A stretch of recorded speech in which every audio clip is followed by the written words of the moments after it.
13:48. You wake up with a headache. By sunset, black lumps the size of eggs are pushing out of your groin. By morning, you're probably dead. That was just how it went. No medicine, no answers. Half of Europe wiped out in 3 years. Here's what surviving the bubonic plague actually looked like. If you're settling in for the night, maybe getting comfortable under your blankets, I'd love it if you hit that subscribe button and drop a comment telling me where you're listening from and what time it is there. I always like knowing who's out there in the dark with me, learning about history. All right, let's do this. You're lying in a warm bed right now. Soft pillow, clean sheets, temperature-controlled room, probably. Maybe you've got a phone nearby, some water, snacks if you want them. The biggest threat to your sleep tonight is probably your own racing thoughts. Or that weird sound your neighbour's cat makes at 2 in the morning. So let me take you somewhere else entirely. The year is 1348. It's late June, and you are a peasant farmer named William, living in a small village about 10 miles east of Bristol, England. You're 27 years old, which makes you middle-aged by the standards of your time. You've got a wife named Agnes, a 4-year-old daughter named Mary, and a strip of land that your family has worked for 3 generations. Your day starts before the sun does. You don't have an alarm clock. You don't need one. Your body wakes when the first grey light seeps through the gaps in your cottage walls. There's no glass in your windows, just wooden shutters that you keep closed at night to keep out the chill and whatever might be prowling around in the darkness. Wolves are still a real concern out here. So are thieves. So are worse things that you try not to think about. The first thing you notice when you wake up is the smell. It's not a bad smell exactly, just present, always present. You're so used to it that you barely register it anymore. Wood smoke from last night's fire that's been smouldering in the central hearth. The earthy musk of the thatched roof above your head, made from bundles of dried straw that leak when it rains hard. The warm animal scent from your 2 pigs and handful of chickens that share the other end of your single-room cottage. Yeah, you sleep about 15 feet from your livestock. There's a low wattle fence separating your sleeping area from theirs, but that's it. In winter, you're actually grateful for their body heat. The floor beneath you is packed earth. Your bed is a wooden frame stuffed with straw that you replace every few months when it gets too flattened, or infested with things you'd rather not think about. There's a rough woolen blanket over you that Agnes wove herself. It scratches against your skin, but you've never known anything different. This is luxury, compared to what some folks have. You sit up slowly. Your back aches from yesterday's work in the fields. Reaping season is coming, and there's been a lot of preparation. Sharpening tools, checking the grain, praying the weather holds. Always praying. Prayer is woven into everything you do. You cross yourself as your feet touch the cold floor. Thank God for another night survived, another morning granted. Agnes is already up. You can hear her outside, feeding the chickens. She's been awake for probably half an hour, which means she let you sleep in a little. The reaping will be brutal this year, and she knows you need the rest. Mary is still curled up in her little pallet near the fire pit, her small chest rising and falling. 4 years old, and she's already helping with small tasks, carrying water, gathering eggs, learning to be useful, because in this world, everyone needs to be useful from the moment they can walk. You pull on your clothes. You've got 2 outfits. The one you're wearing now, a rough linen tunic that falls to your knees, held at the waist with a leather belt. Woolen stockings that are more patches than original fabric at this point. Leather shoes that you made yourself and that leak in wet weather. Your other outfit is basically the same but slightly less worn. That one's for Sundays. For church. For the occasions when you want to look like you're not one harvest away from starving. Which honestly, you kind of are. Always. That's the thing about this life that people in your time don't talk about much because it's just how things are. You're always about one bad season away from real trouble. Last year's harvest was decent. The year before that was rough. The year before that, the rains came too heavy and half the grain rotted in the fields. That winter, you ate things you'd rather forget. bark bread. A rat that got into your grain stores and died there, so you figured, why waste the meat? You survived. Lots of people didn't. The Great Famine was only 30 years ago. Your parents lived through it, talked about it sometimes, late at night, when the fire was low and the memories came crawling back. The rains that wouldn't stop, the crops that drowned in the fields, the animals that starved because there was no fodder, the people that starved because there was no food. Your mother's sister ate her own shoe leather. A cousin, they said, was taken by something worse. Cannibalism, though nobody used that word. Just, he disappeared, and there were whispers. So yeah, you don't take food for granted. Ever.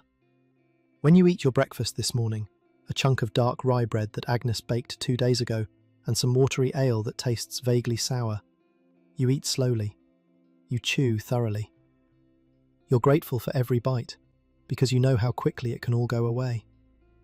The ale, by the way, is safer to drink than the water. The water from the stream runs past the village's waste pit, and while you don't understand why exactly, you've noticed that people who drink too much of it tend to get sick. So ale it is, weak ale for breakfast, slightly stronger ale for supper. You're not drunk, the alcohol content is so low it barely registers, but it's hydrating, and it doesn't give you the flux the way the stream water sometimes does. After breakfast you head out to the fields. The village is already awake. About 40 families live here, scattered across maybe a dozen cottages of varying sizes. Your lord, Sir Richard Blackwood, owns all of it. The land, the cottages, the tools, the grain, the lives of everyone who works here. You're a villain, which means you're not exactly a slave, but you're not exactly free either.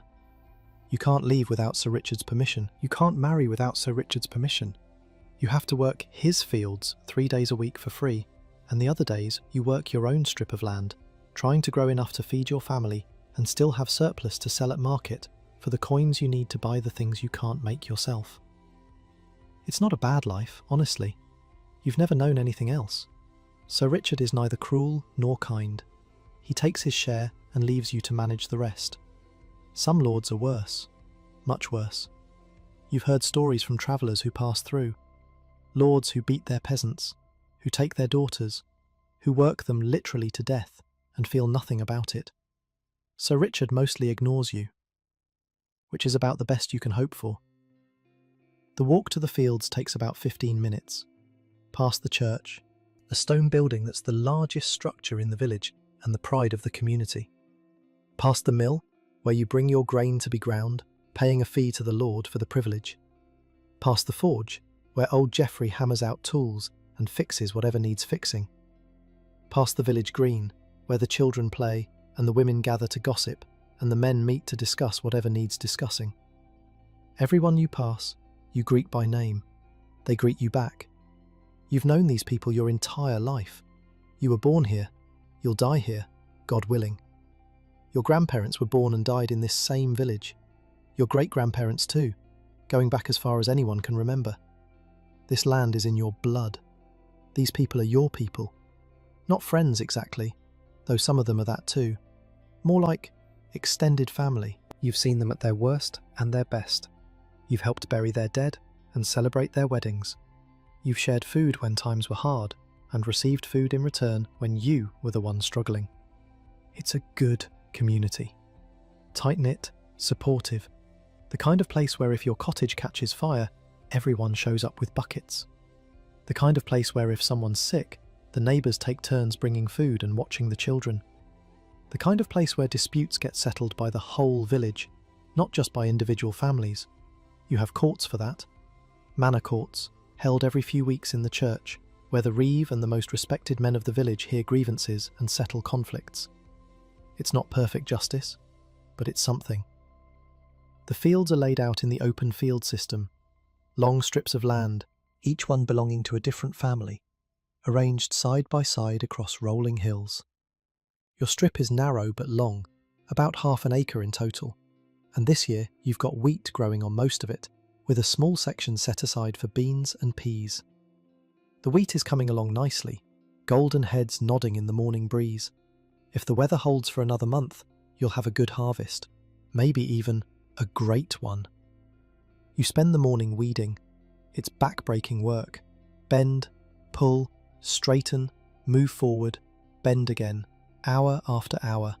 The sun climbs higher and the heat builds. Sweat soaks through your tunic. Your hands, already calloused from years of this work, develop new blisters anyway. You ignore them. Everyone has blisters. Everyone has aches. That's just life. Around midday, Agnes brings you food. More bread, this time with a bit of cheese that she bargained for at last week's market. A small beer to wash it down. You sit together in the shade of an old oak tree at the edge of the field and watch Mary play among the wheat stalks, her laughter carrying across the quiet landscape. This is as close to peace as your world gets. Full belly, healthy family, crops growing well, sun shining. You don't know it yet, but this is the last summer your village will ever be this full. The last summer you'll hear this many voices, see this many faces, know this many names.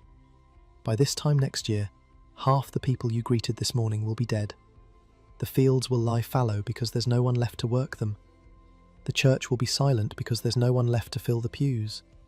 The forge, the mill, the cottages, many of them will stand empty, slowly crumbling back into the earth. But you don't know that yet. None of you do. There have been rumours, of course. There are always rumours. Travellers passing through have mentioned something bad happening far away, across the sea, in places with strange names you've never heard of. Italy, France, somewhere called Sicily, where they say ships arrived carrying nothing but dead men, entire crews wiped out by some kind of sickness. You've heard these stories and you've shrugged them off, the way you shrug off most news from the wider world. What does Sicily have to do with you? What does France matter to your wheat and your family and your village? These are problems for kings and nobles, not for peasants trying to get through another season. Besides, sickness is common. People die all the time, children especially. Agnes has been pregnant 5 times since you married her 8 years ago. 3 of those pregnancies ended in babies that died before their first birthday. 1 ended in a stillbirth. Only Mary has survived, and you thank God for her every single day. While trying not to think too hard about the ones you've lost, that's just how it is. You don't get attached too quickly. You don't name babies until they've survived their first month. You learn to hold grief at arm's length, because if you let it in fully, it would destroy you. So when someone mentions a plague across the sea, you think of the usual ailments, the sweating sickness that comes some summers, the flux that kills the weak, the mysterious fevers that take people without warning and leave the survivors shaken but alive. Bad things happen, people die, God's will, nothing new. You work until the sun starts to drop toward the horizon. Then you gather your tools, call to Agnes and Mary, and head home. Supper is pottage, a thick stew of beans and whatever vegetables Agnes could find, served in a wooden bowl that you eat from while sitting on a rough stool by the fire. Mary has her own smaller bowl. She's chattering about a frog she saw by the stream, demonstrating its hopping with her hands, and Agnes is smiling at her.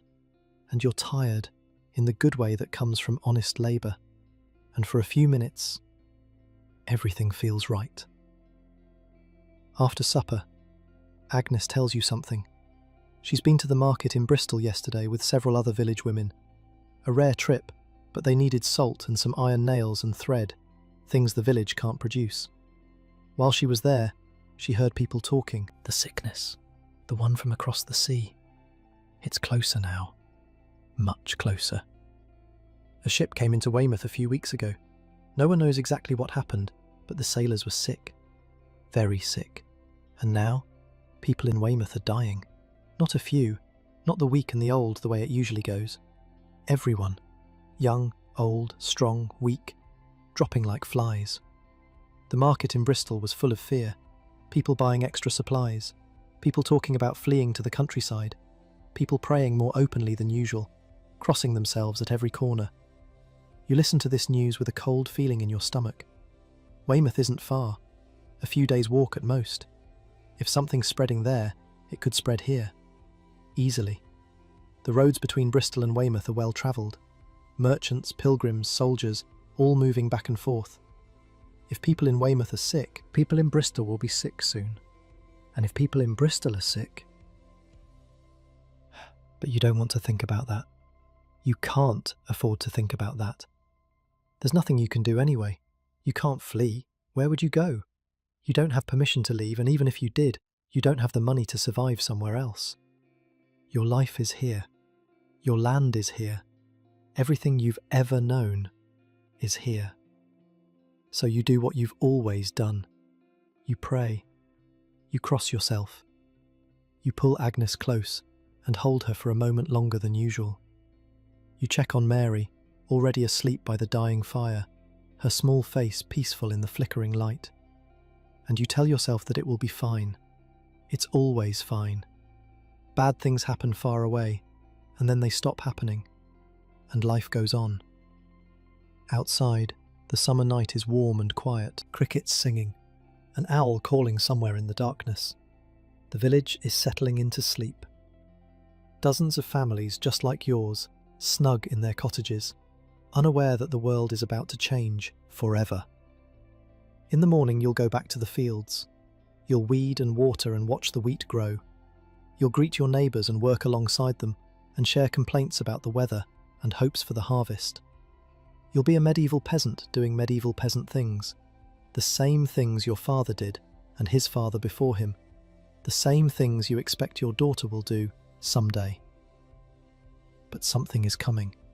Something is already here, actually, making its way along the roads and the rivers and the coastline, carried by fleas on the backs of rats, carried by people who don't know they're infected yet, carried in the cargo holds of ships and the folds of clothing and the very breath of the dying.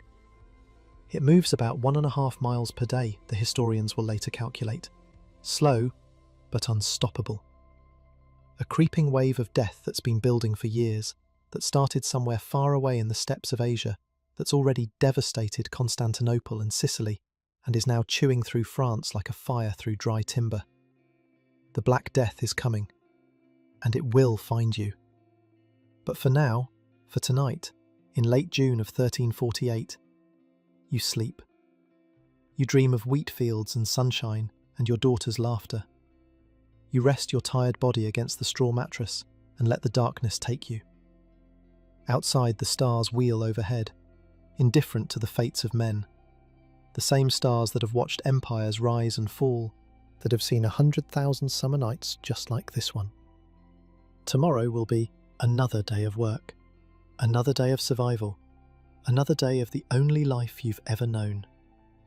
And somewhere to the south, in a port town called Weymouth, bodies are being loaded onto carts faster than the gravediggers can dig. Church bells are ringing so constantly that people have started ignoring them. And the sickness, the terrible sickness that no one understands and no one can stop, is beginning to spread. But you don't know that yet. So sleep, rest. Let the warm summer night wrap around you like a blanket. Feel your wife breathing beside you, your daughter safe in her pallet, your animals shifting quietly on the other side of the room. This is your world, small and simple and hard, but yours. Enjoy it while it lasts. 3 weeks pass. The wheat keeps growing, the rumours keep spreading, and every day, the news from the outside world gets a little bit worse.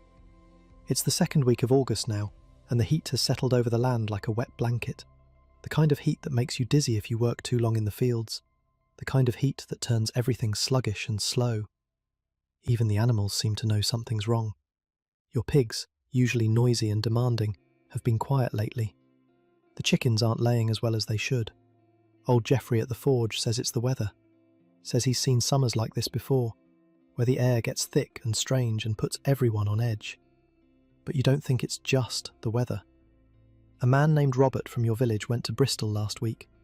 He's a freeman, one of the few in your community who can come and go as he pleases. He has a cousin there who works as a tanner, and he wanted to check on him, bring him some smoked meat from the last pig slaughter. Robert is a good man, steady, not the type to exaggerate or get caught up in panic. When Robert came back 4 days ago, he looked like he'd aged 10 years. You were in the fields when he rode past on his old mare. You saw him from a distance, slumped in the saddle, and something about the way he moved made you put down your scythe and walk to the road. Other men did the same. By the time Robert reached the village green, there were maybe 15 of you gathered there, waiting. He didn't say anything at first, just sat on his horse, staring at nothing.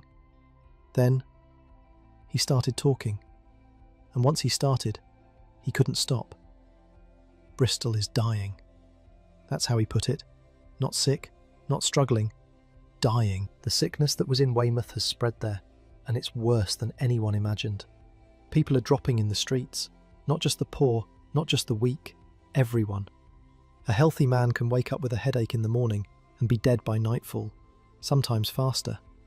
Robert said he saw a woman collapse in the middle of the market square, just fell down like someone had cut her strings, and within an hour she was gone. Her body lay there for most of the day because nobody wanted to touch her. Nobody knew what to do. The symptoms, Robert said, are like nothing he's ever seen. First comes a fever, burning hot, so hot that people strip off their clothes and beg for water. Then the sweating starts, a cold sweat that soaks through everything. And then, usually within a day or two, the swellings appear.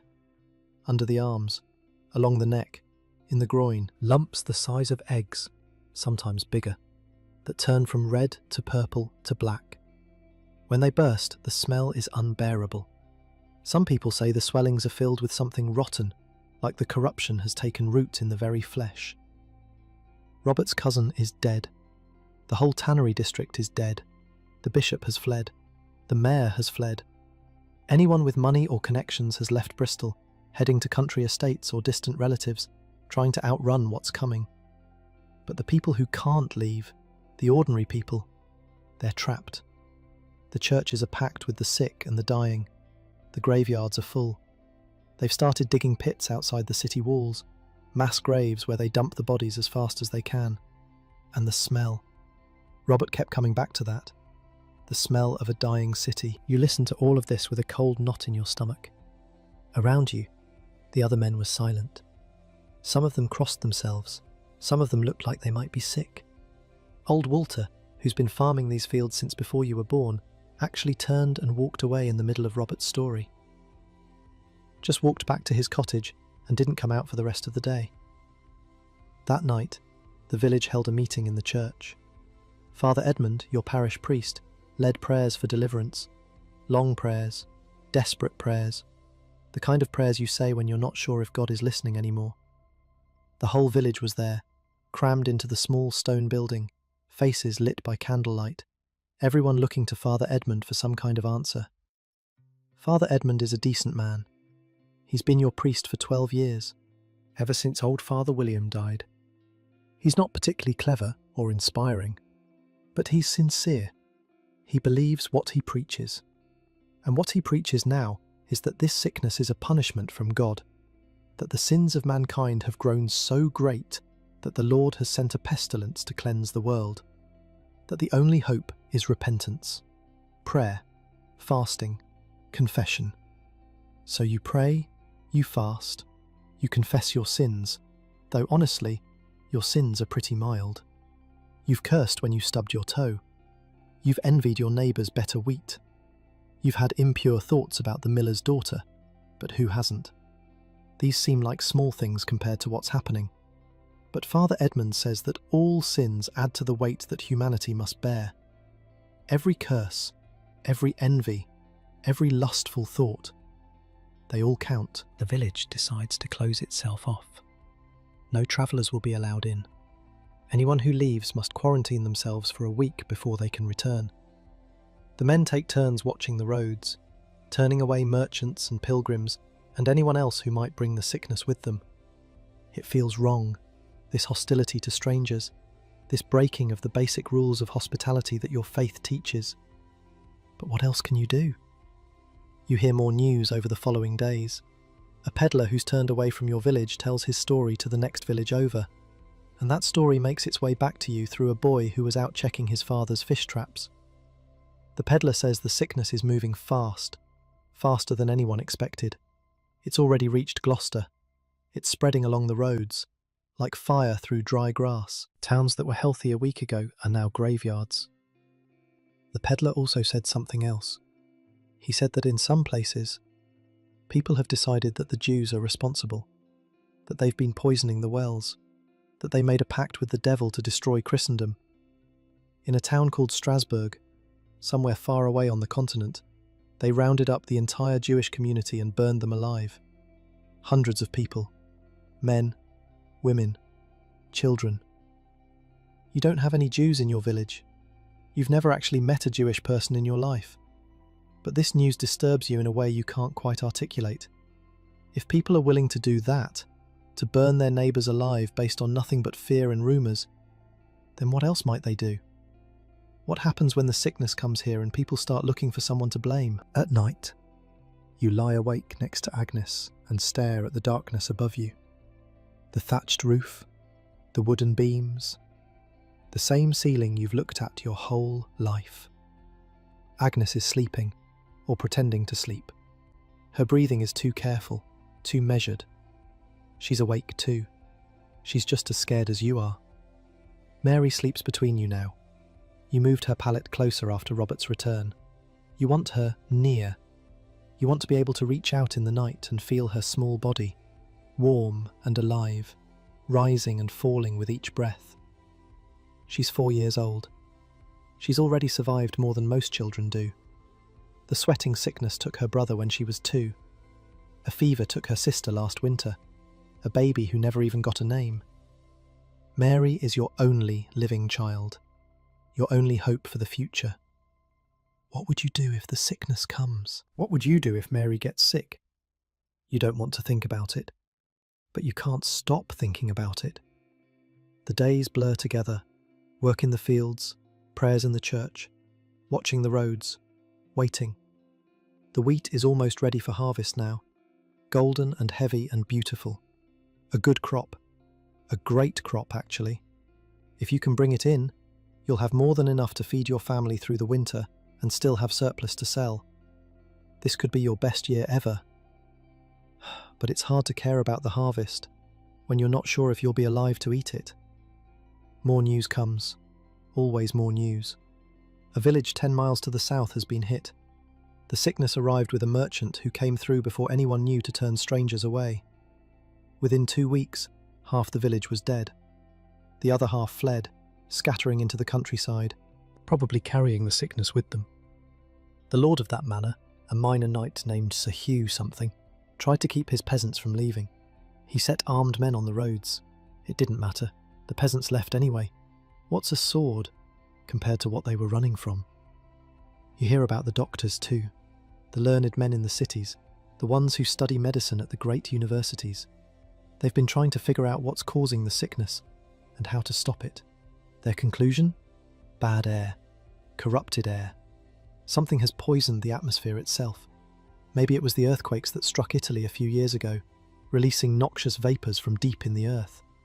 Maybe it was a conjunction of planets. Saturn, Jupiter and Mars, all aligned back in 1345, and the astrologers say this released poisonous influences into the sky. The cure, according to these learned men, is to avoid the bad air. Don't go out at night when the air is thick. Burn aromatic woods in your home to purify the atmosphere. Carry bundles of sweet-smelling herbs and flowers. Hold them to your nose when you walk through town.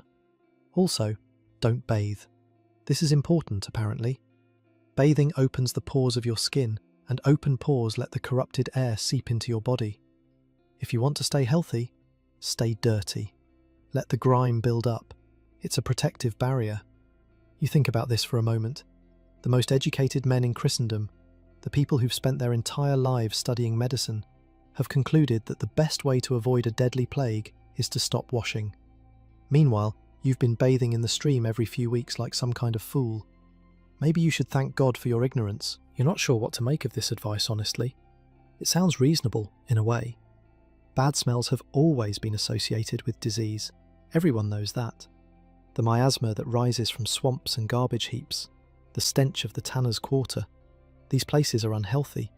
It makes sense that the sickness would be carried by bad air. But then again, Robert said that Bristol stinks of death, and the sickness is already there. So either the bad air caused the sickness, or the sickness caused the bad air. You're not educated enough to know which way it works. Father Edmund has his own explanation, which is simpler. God sent this plague. God will end it when he chooses. The only thing humans can do is repent and pray. Medical knowledge, such as it is, might help at the margins, but ultimately, this is a spiritual problem that requires a spiritual solution. You find yourself praying more than you ever have in your life. In the morning when you wake up, in the evening before you sleep, quick prayers throughout the day, just a word or two thrown up toward heaven. Please, God, please, spare my family, spare my village, spare me. You're not sure if God is listening. You're not sure if anyone is listening. Late August now. The heat has broken a little. Cool mornings, warm afternoons, that hint of autumn that comes every year around this time. Normally this is your favourite season, harvest season, the culmination of a year's work, the fields full of activity, everyone working together to bring in the crops before the weather turns. This year, the harvest feels different. There's an urgency to it that has nothing to do with the weather. People work faster, harder, more desperately. Get the grain in, store it away. Prepare for whatever's coming, because something is coming. Everyone can feel it. The sickness is closer now, much closer. A village just 5 miles away reported its first cases 3 days ago. A family of 5, all dead within a week. The survivors have quarantined the cottage, nailed the door shut with the bodies still inside. No one wants to go in and retrieve them. No one wants to touch anything that might be contaminated. Your village has stayed clean so far. No fevers, no swellings, no deaths. But how long can that last? You're not isolated. You're on a road, a minor road, but still a road that connects to bigger roads that connect to Bristol and beyond. People pass through.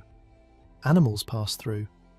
Whatever is carrying this sickness, surely it's only a matter of time before it finds its way here. You think about running, about packing up your family and fleeing to somewhere more remote.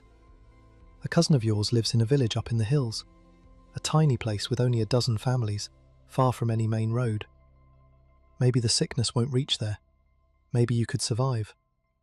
But you can't leave. Not really. You don't have permission. You don't have money. You don't have anywhere to go that would take you in. Your whole life is here. Your land, your home, your community, everything you've ever known. So you stay. You work. You pray. You wait.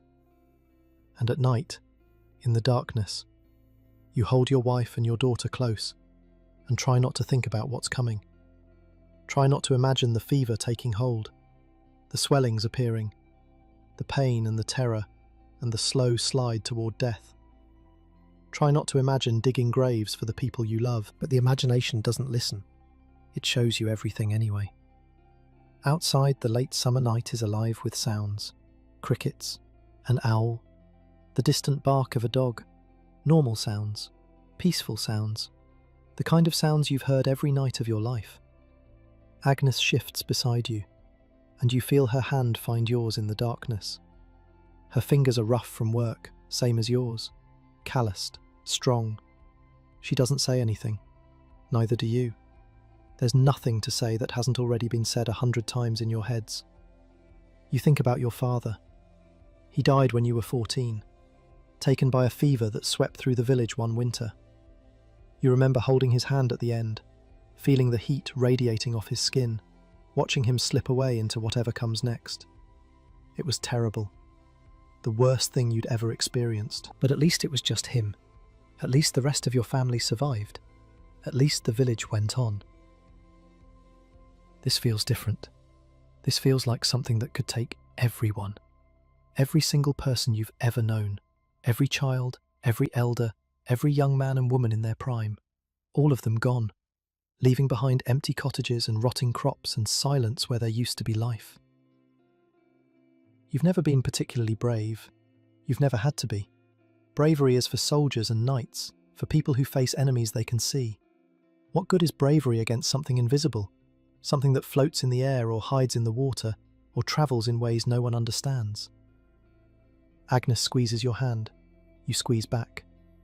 Whatever happens, you'll face it together. That's something at least. Maybe it's the only thing. The crickets keep singing. The owl calls out again, hunting in the darkness. And somewhere, in a village you've never visited, a family is dying right now. A mother is watching her children slip away. A husband is digging a grave for his wife.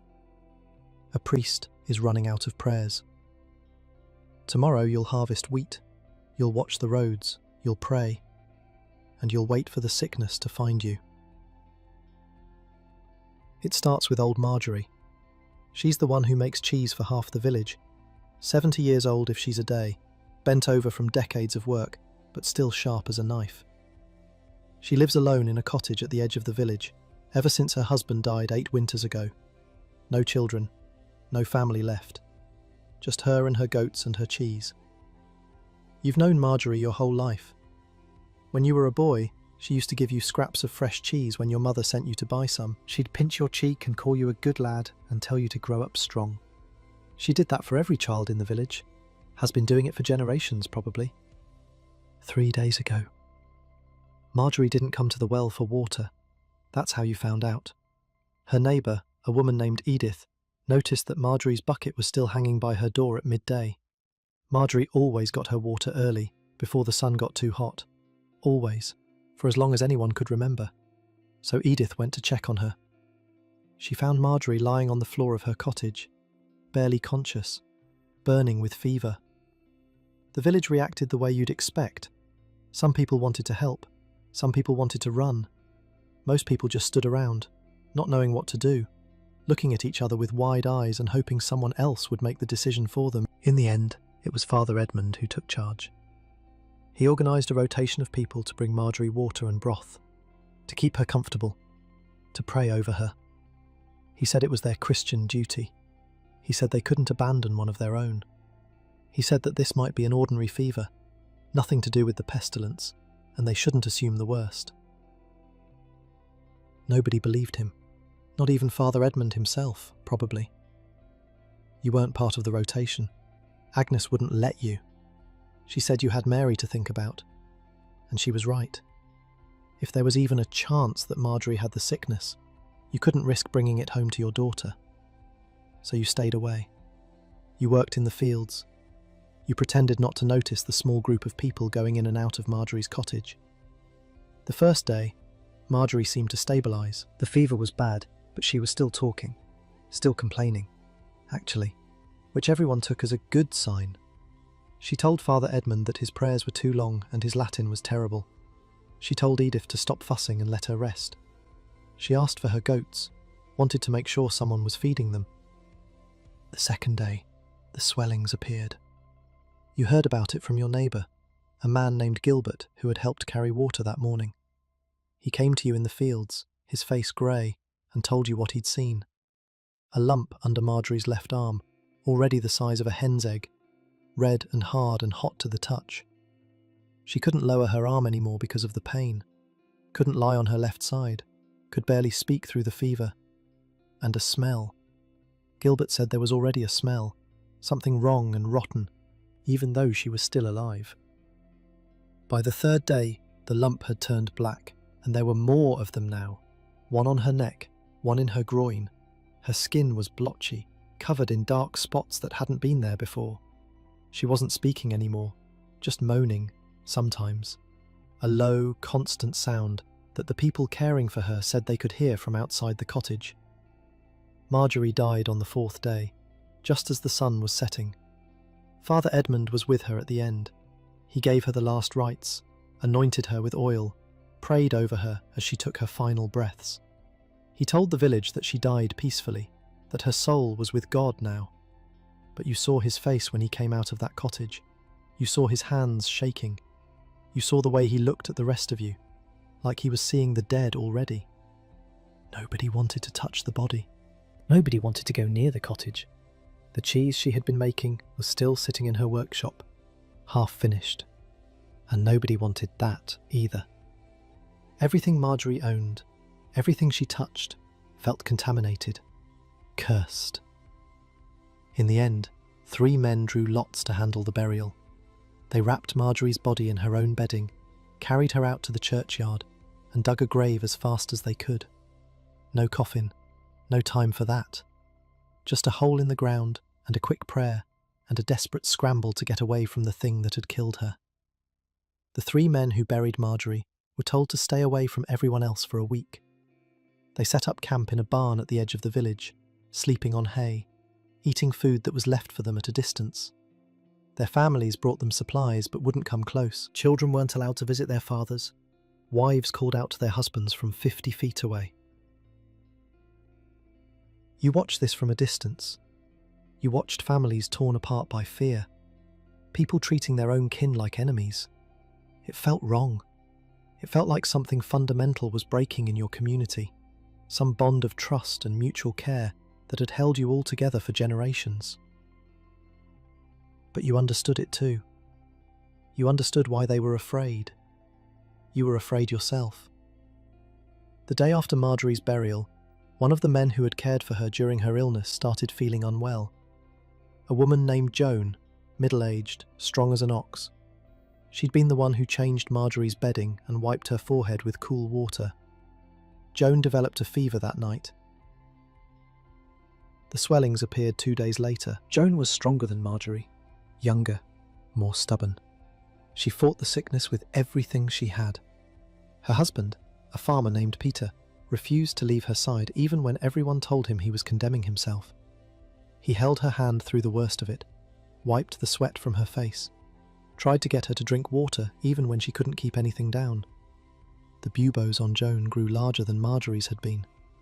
By the 3rd day, the one under her arm was the size of a small apple, stretching the skin tight, the flesh around it turning colours you didn't know skin could turn. Purple and black, and a sickly greenish yellow around the edges. It looked like her body was rotting from the inside out, like the corruption was trying to push its way through her skin. The smell was worse too. A sweet, thick, terrible smell that seeped through the walls of her cottage and hung in the air for yards around. People walked the long way around to avoid passing her door. Even the animals seemed to stay away. Joan died on the 5th day, faster than Marjorie. Maybe because she was carrying more of whatever was causing this. Maybe because the sickness was getting stronger. Maybe it was just bad luck. Nobody knew. Nobody could know. Peter sat with her body for hours after she was gone. Nobody could get him to leave.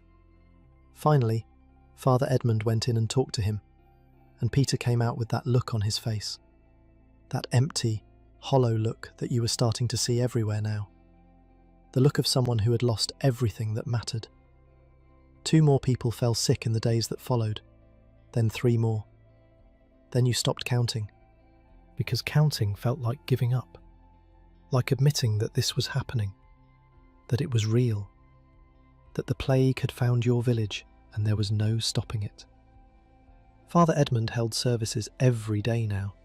Morning mass, evening vespers, special prayers for the sick and the dying. The church was packed, which probably wasn't good. All those people breathing the same air. But what else could they do? Where else could they turn? You went to church with Agnes and Mary. You knelt on the cold stone floor and prayed harder than you'd ever prayed in your life. You begged God to spare your family. You promised anything, everything. You would give away all your possessions. You would go on pilgrimage. You would build a chapel with your own hands. Anything. Just please, God, please. Mary didn't understand what was happening. She was too young. She knew that people were sad and scared. She knew that Marjorie wasn't making cheese anymore, but she didn't grasp the bigger picture. At night, she asked why everyone was so quiet, why nobody was laughing anymore, why you and Agnes held her so tightly when you said goodnight. You didn't know how to explain it to her. How do you tell a 4-year-old that the world might be ending? The village tried to maintain some semblance of normal life. The harvest still needed to come in. The animals still needed to be fed.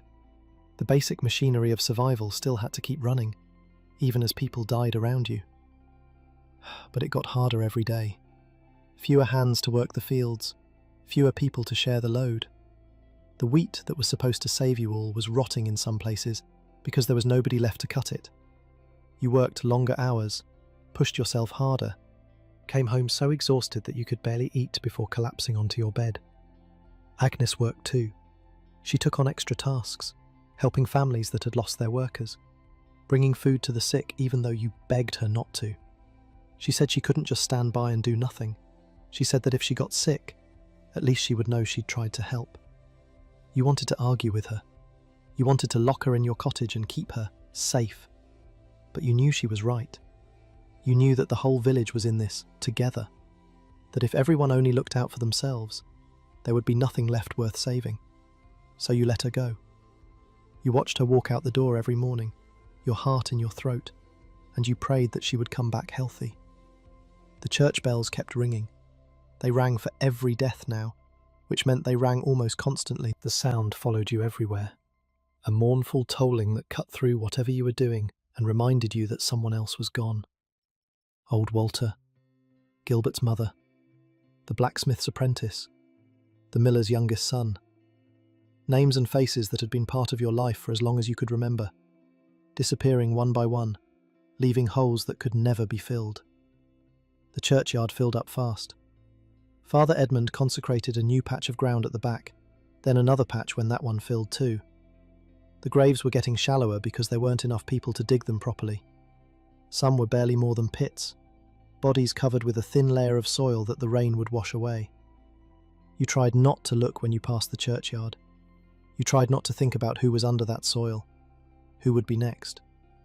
But at night, in your dreams, you saw them all, standing in a row, silent and accusing, asking why you were still alive when they were dead. You woke up gasping, heart pounding, and Agnes was there, holding you, telling you it was just a dream. Except it wasn't just a dream, it was reality, and it was only getting worse.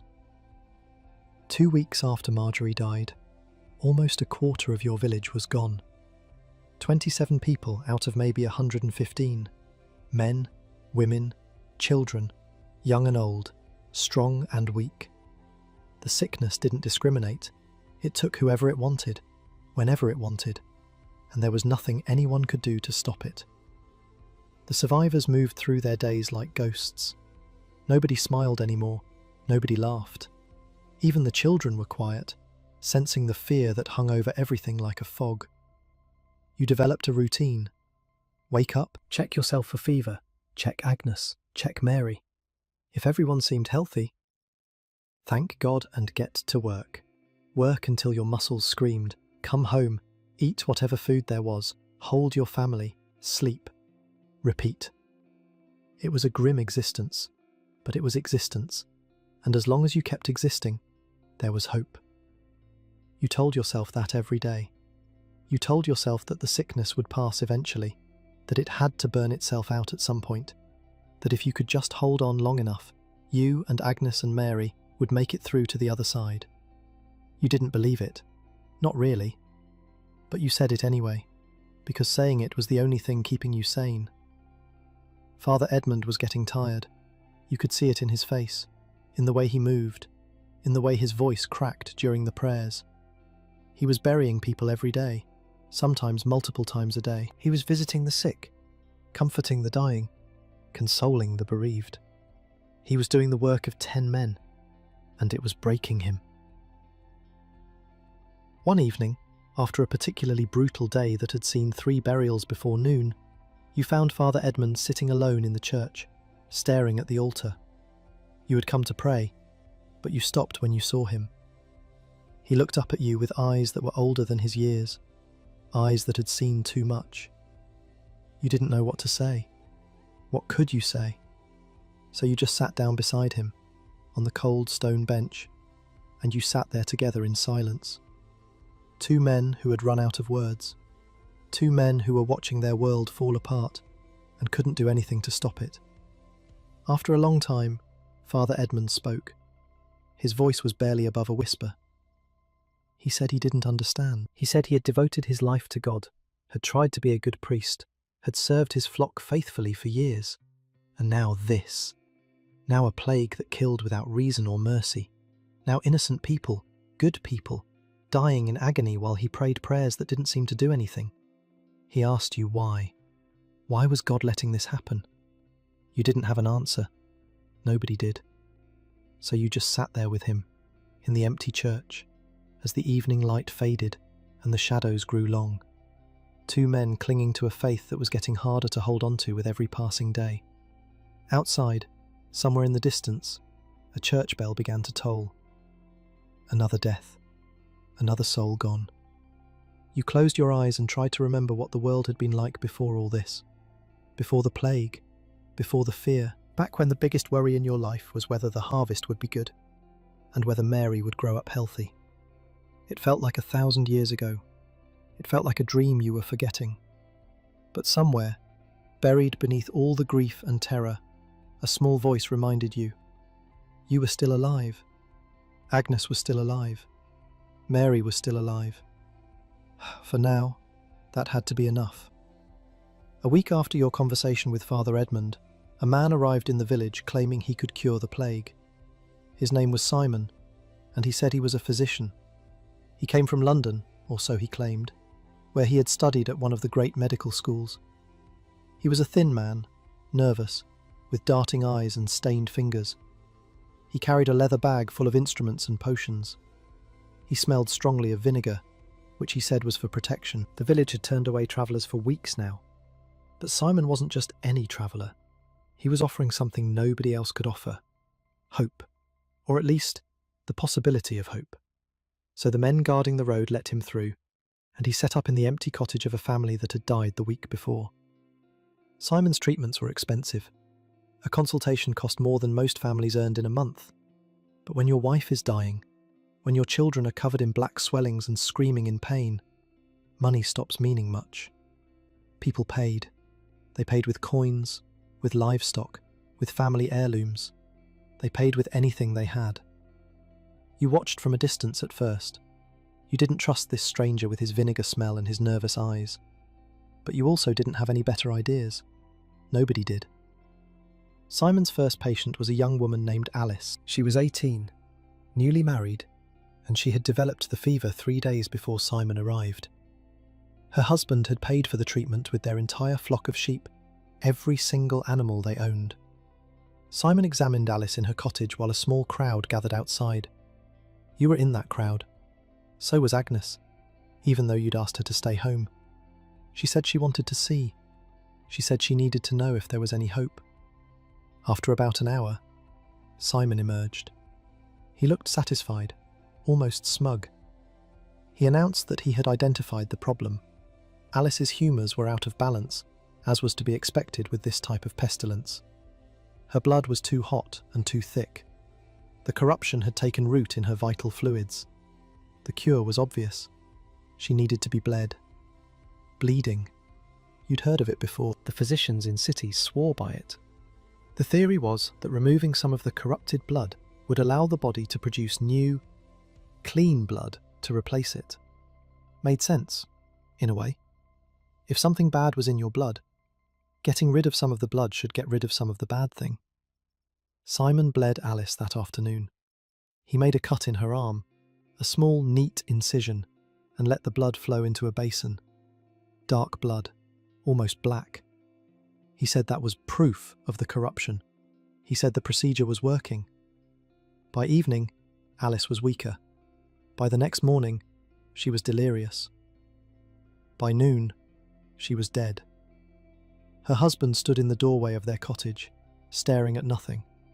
He'd given everything he had for this treatment, every sheep, every hope. And now his wife was dead, and he had nothing left.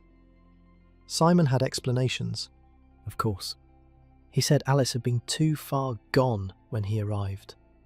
He said the corruption had spread too deep. He said that if he'd gotten to her sooner, the bleeding would have worked. It wasn't his fault. It was the disease. Some people believed him. Some people didn't. But enough people believed him that he stayed, and more patients came. His second treatment was worse. A man named Richard had developed a bubo under his left arm, a swelling the size of a goose egg that was causing him terrible pain. Simon examined it and announced that the lump was full of poisonous matter. The cure was to lance it, to cut it open and drain the corruption. You weren't there when he did it. You heard about it afterwards. When Simon cut into the bubo, a thick, foul-smelling fluid burst out. Pus and blood and something darker, something that smelled like rot. The fluid sprayed across Simon's hands, across his clothes, across the bedding and the walls of the cottage. Richard screamed so loud that people heard it from the other end of the village. Simon said the procedure was a success. He said he had removed the corruption. He said Richard would recover now. Richard died 3 days later. But before he died, his wife fell sick, and his daughter, and the neighbour who had helped hold him down during the lancing. 4 more deaths, spreading outward from that single cut. You began to wonder if Simon was helping anyone at all, or if he was just making things worse. You weren't the only one wondering, but nobody did anything about it. What could they do? Tell him to leave? And then what? Go back to having no hope at all? Simon stayed for another week, before he disappeared, left in the middle of the night, taking his leather bag and whatever coins he'd managed to collect. Nobody knew where he went. Nobody really cared. By then, 3/4 of his patients were dead, and the rest were dying. Some people said he was a fraud. Some people said he did his best with the knowledge he had. Some people said it didn't matter either way, because nothing was going to stop this plague. You believed that last one. More and more, you believed it. Meanwhile, Agnes kept going out. Every day, she visited the sick, brought them food and water, sat with them when their families couldn't bear to be in the same room anymore. She held hands and wiped foreheads, and whispered prayers into ears that might not even hear her anymore. You begged her to stop. You got down on your knees and begged. You told her that every time she walked into one of those cottages, she was risking her life, risking Mary's future, risking everything. She looked at you with those grey eyes of hers, calm and steady, and she said she knew. She knew the risk, but someone had to do it. Someone had to be there for the dying. If everyone hid in their homes and waited for the sickness to pass, what kind of community would they be? What kind of Christians? You didn't have an answer to that. You never did. So you watched her go, every single day, and you waited for her to come home. You checked her forehead for fever, and examined her neck for swellings, and thanked God when she seemed healthy. Another day, another night, another small miracle. The wolves started coming closer around this time. At first, it was just distant howling. You'd hear them at night, out in the woods beyond the fields, calling to each other across the darkness. Nothing unusual about that. Wolves had always been out there. They'd always been a danger, a background threat that every villager knew about and guarded against. But now, they were getting bolder. People started seeing them in daylight. A woman gathering firewood spotted a wolf watching her from the tree line. A boy herding his family's remaining sheep saw 3 wolves following the flock at a distance, patient and unhurried. The wolves knew. Somehow, they knew that the village was weakening, that there were fewer people to stand guard, fewer dogs to bark warnings, fewer armed men to drive them off.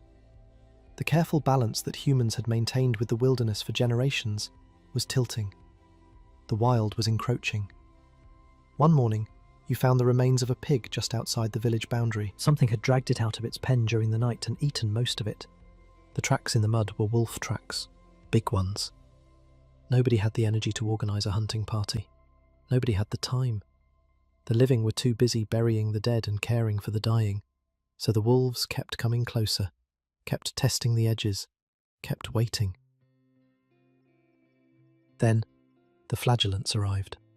You'd heard rumours about them for days, strange men who travelled from town to town, whipping themselves bloody in the name of God.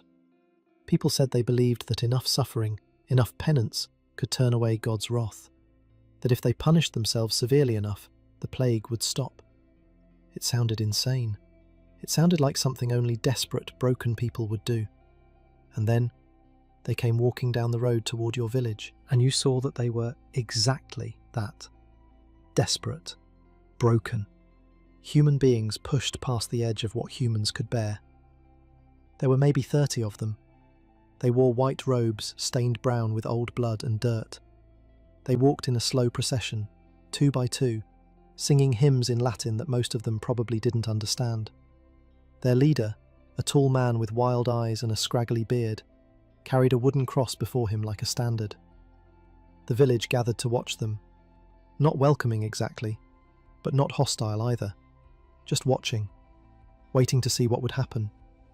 The flagellants stopped in the village green, the same spot where Robert had returned from Bristol with his terrible news, what felt like a lifetime ago. Their leader planted his cross in the ground and raised his arms to the sky. He began to preach. His voice was raw, hoarse from days or weeks of shouting, but the words came out with a fierce intensity that made everyone listen. He talked about sin, about punishment, about how the plague was God's judgment on a wicked world, about how the only hope was repentance, true repentance, not just prayers and fasting, but real suffering, real pain, the kind of pain that showed God you were serious.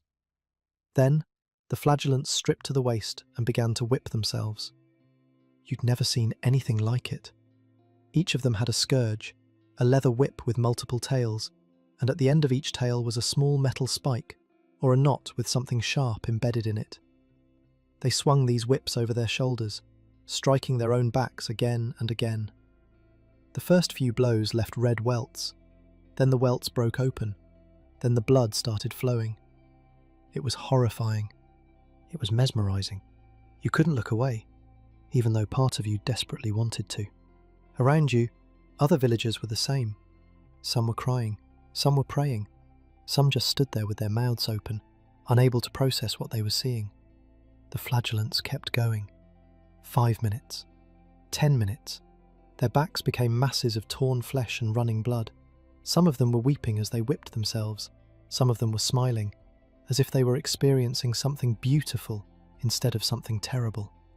The leader preached throughout, his voice rising and falling with the rhythm of the whips. He said this was how to save your soul. This was how to appease God's wrath. This was how to end the plague.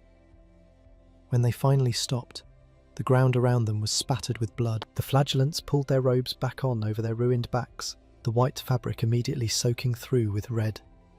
They looked exhausted, barely able to stand.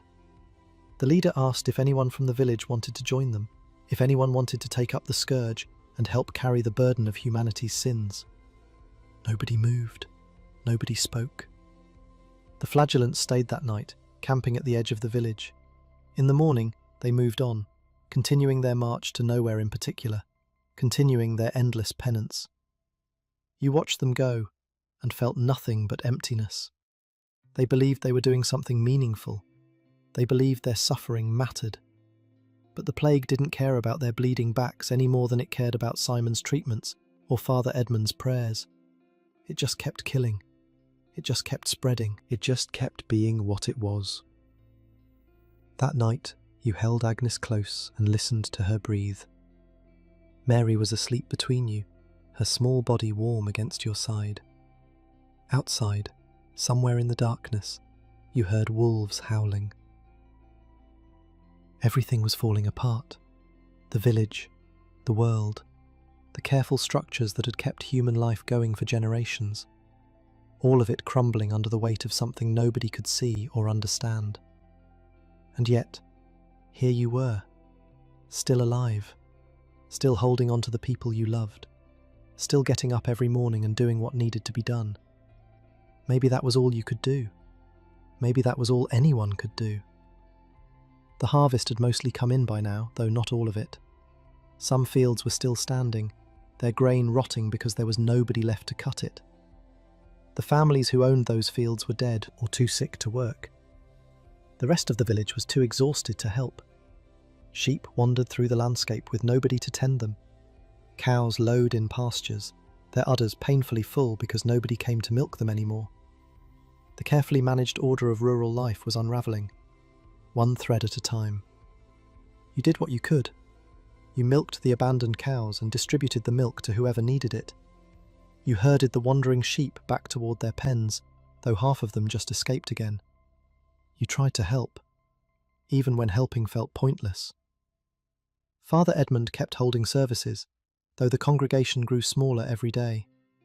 He baptized babies, though fewer babies were being born now. He buried the dead, though his prayers had grown shorter and his voice had grown weaker. One evening, after another burial, Father Edmund announced that he would stop ringing the church bells for deaths. The constant tolling was spreading panic, he said. It was reminding everyone, every hour of every day, that more people were dying.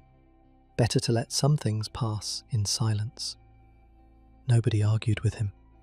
The bells had become a kind of torture, that endless reminder of loss. When they finally stopped, the silence was strange at first.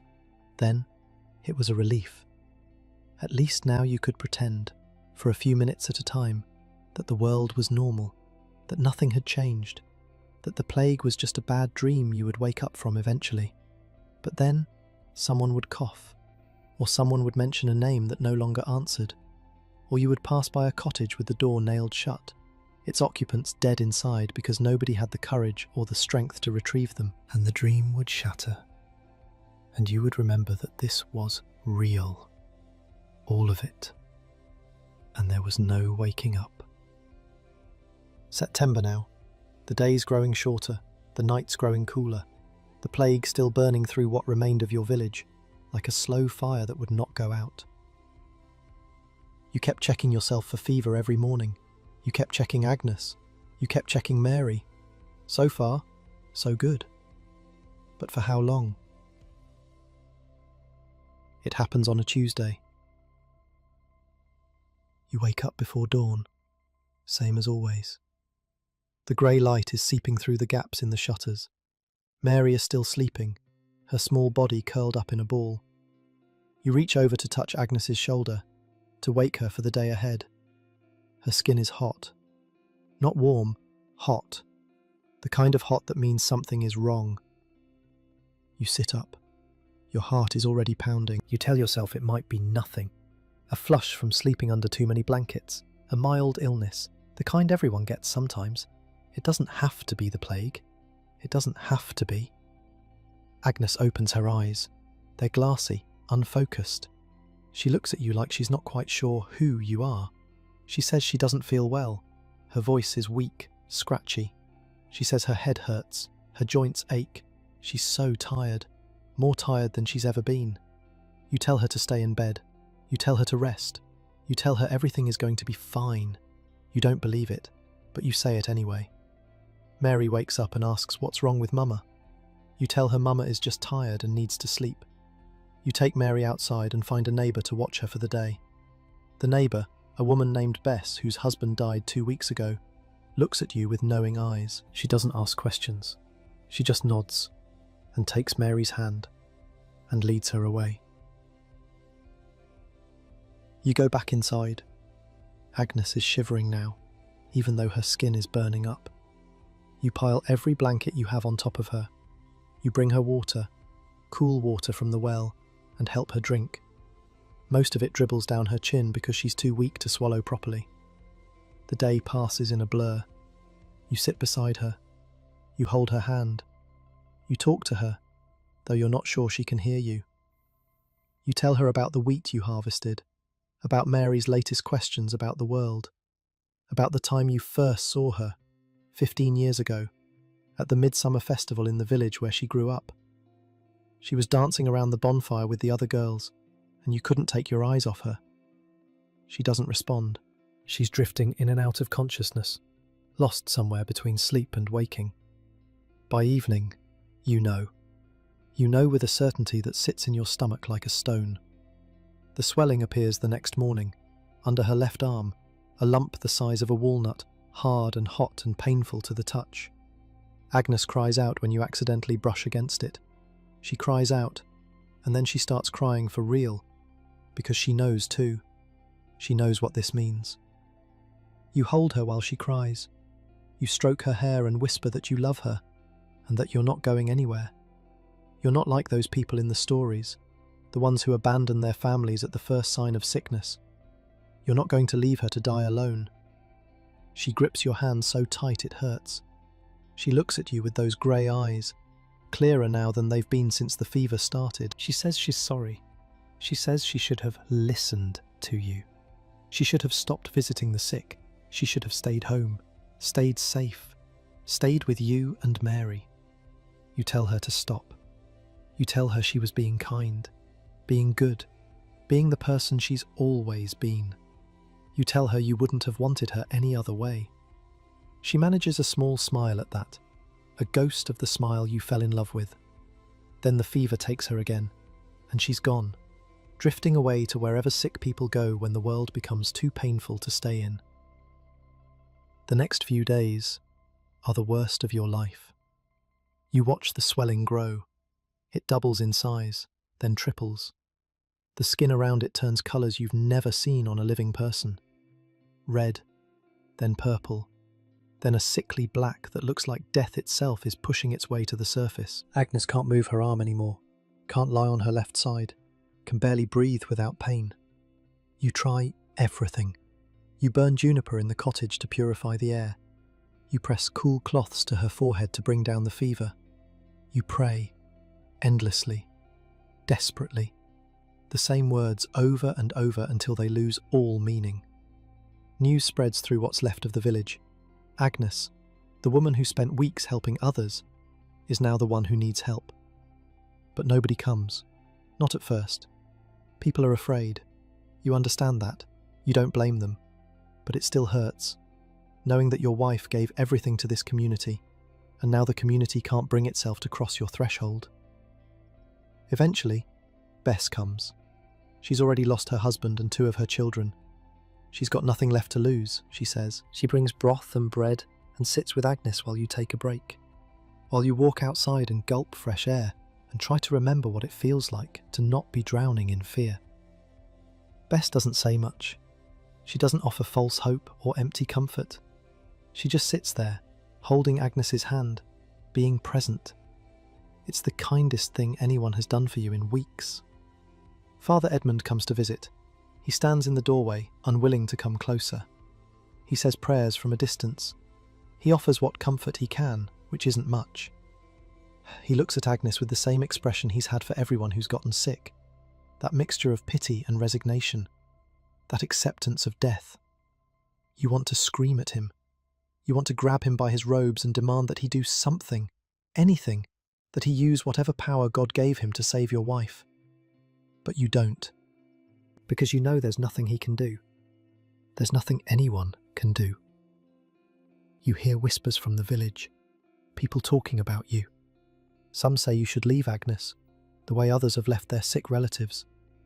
They say it's the only way to protect yourself, to protect Mary. They say staying is suicide. Others say you're doing the right thing, that a man should stand by his wife, that this is what the marriage vow means, in sickness and in health, till death do you part.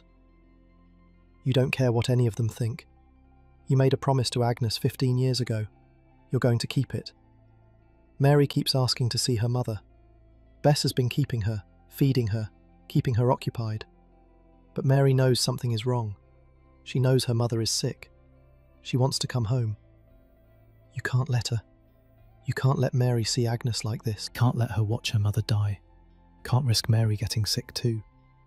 So you tell Mary that Mama needs to rest, that she'll get better soon, that Mary needs to be a good girl and stay with Bess for a little while longer.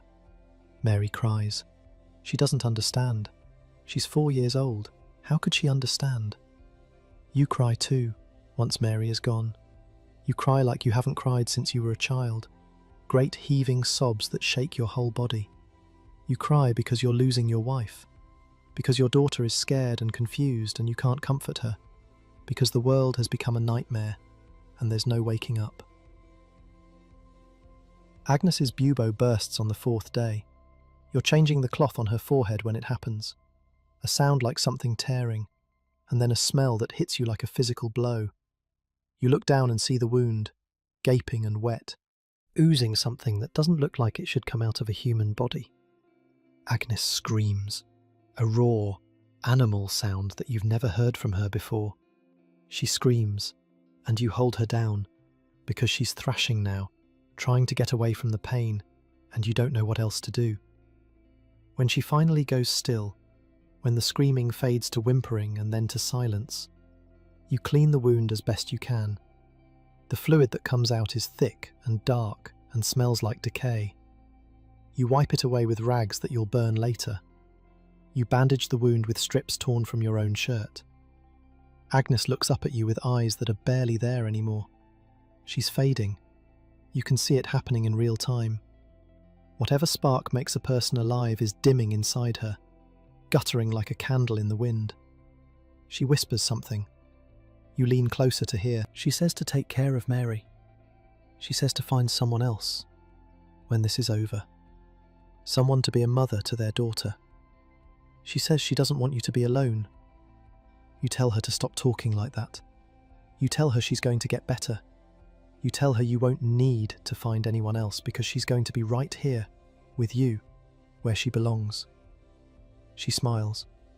That sad, knowing smile of someone who's accepted what you can't accept. You lie down beside her.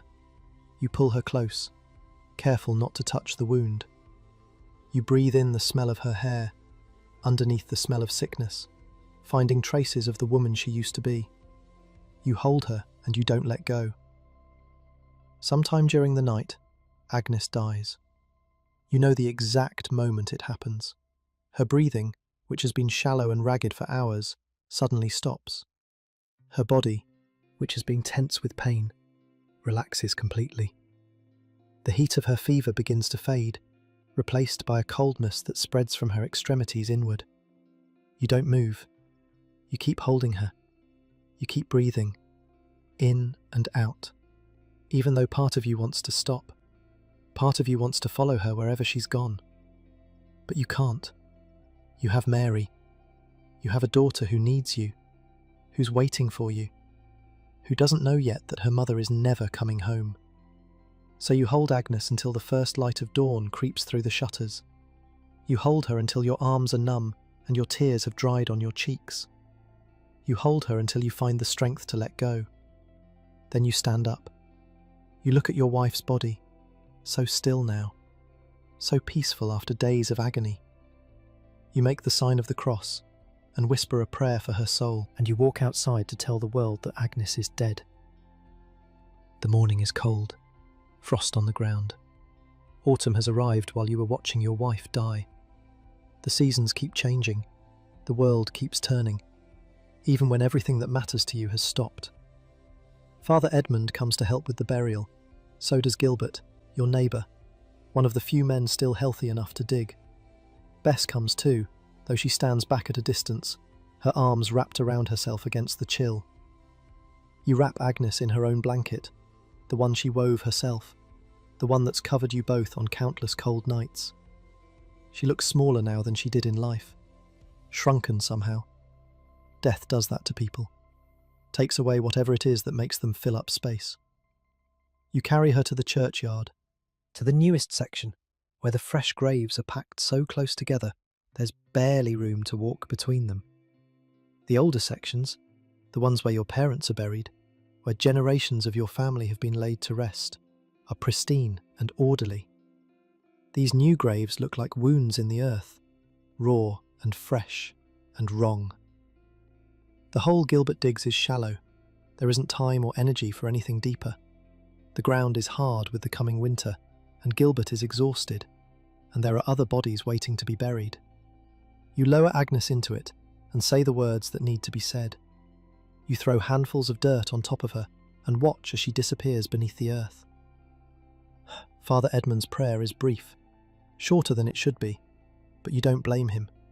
He's said these words so many times now that they've worn thin. There's only so much grief one man can carry. When it's over, you stand at the grave for a long time. Gilbert leaves, Father Edmund leaves, even Bess eventually walks away. But you stay. You stay until the sun is high in the sky, and your legs ache from standing, and your eyes are dry because you have no more tears. Then you go to get your daughter. Mary runs to you when she sees you. She throws her arms around your legs and holds on tight. She asks where Mama is. She asks when Mama is coming home. You kneel down so you're at her level. You look into her eyes, the same grey as her mother's, and you tell her the truth. You tell her that Mama got very sick, that Mama tried to get better, but she couldn't, that Mama went to heaven to be with God and the angels. Mary doesn't understand. Of course she doesn't. She's 4. She asked when Mama is coming back from heaven. She asks if she can visit.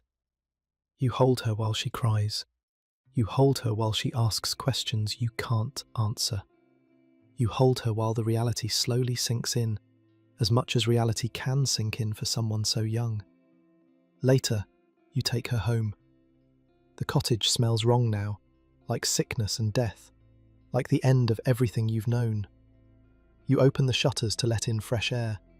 You burn the bedding Agnes died on. You scrub the floor and the walls with vinegar, even though you know it probably won't help.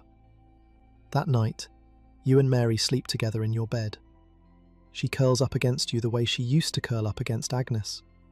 Her small body is warm and alive and breathing, and you hold on to her like she's the only thing keeping you tethered to the world. Because she is. She's all you have left. Outside, the September night is quiet. No church bells ringing. No sounds of life from the other cottages.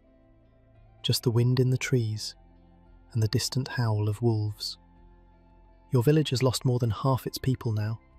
The survivors are scattered, isolated, going through the motions of living without really being alive. The community that raised you, that taught you everything you know, that was supposed to be there for your children and your children's children, is dying, maybe already dead. And Agnes is gone, your wife, your partner, the person who made this hard life bearable. She's lying in a shallow grave in the churchyard, and you're lying in an empty bed with your daughter, and the future stretches out ahead of you like a dark road with no end in sight. You don't know how you're going to survive this. You don't know how you're going to raise Mary alone. You don't know how you're going to get through tomorrow, let alone the rest of your life. But you have to try. For Mary, for Agnes, for whatever comes next. You close your eyes. You listen to your daughter breathe. And eventually, somehow, you sleep. The days after Agnes die blur together. You get up. You feed Mary. You do whatever work needs doing. You go to sleep. You get up again. The rhythm of survival, stripped down to its bones. Mary asks about her mother every day at first. Where is she? When is she coming back? Why can't they go visit her in heaven? You answer as best you can, but there are no good answers to questions like these. Eventually, Mary stops asking. You're not sure if that's better or worse. You learn to cook, or rather, you learn to cook enough to keep a small child alive. Pottage, mostly. You throw whatever vegetables you can find into a pot with some water and let it simmer until it's soft enough to eat. Mary doesn't complain. She eats what you give her and looks at you with her mother's quiet gaze, and you try to smile for her, even when smiling feels impossible. The village continues to shrink. Every few days, another cottage goes silent, another family disappears. Sometimes you find out what happened, sometimes you don't. There aren't enough healthy people left to keep track of the dead. Gilbert gets sick in early October. He's the one who helped bury Agnes, the neighbour who dug the shallow grave.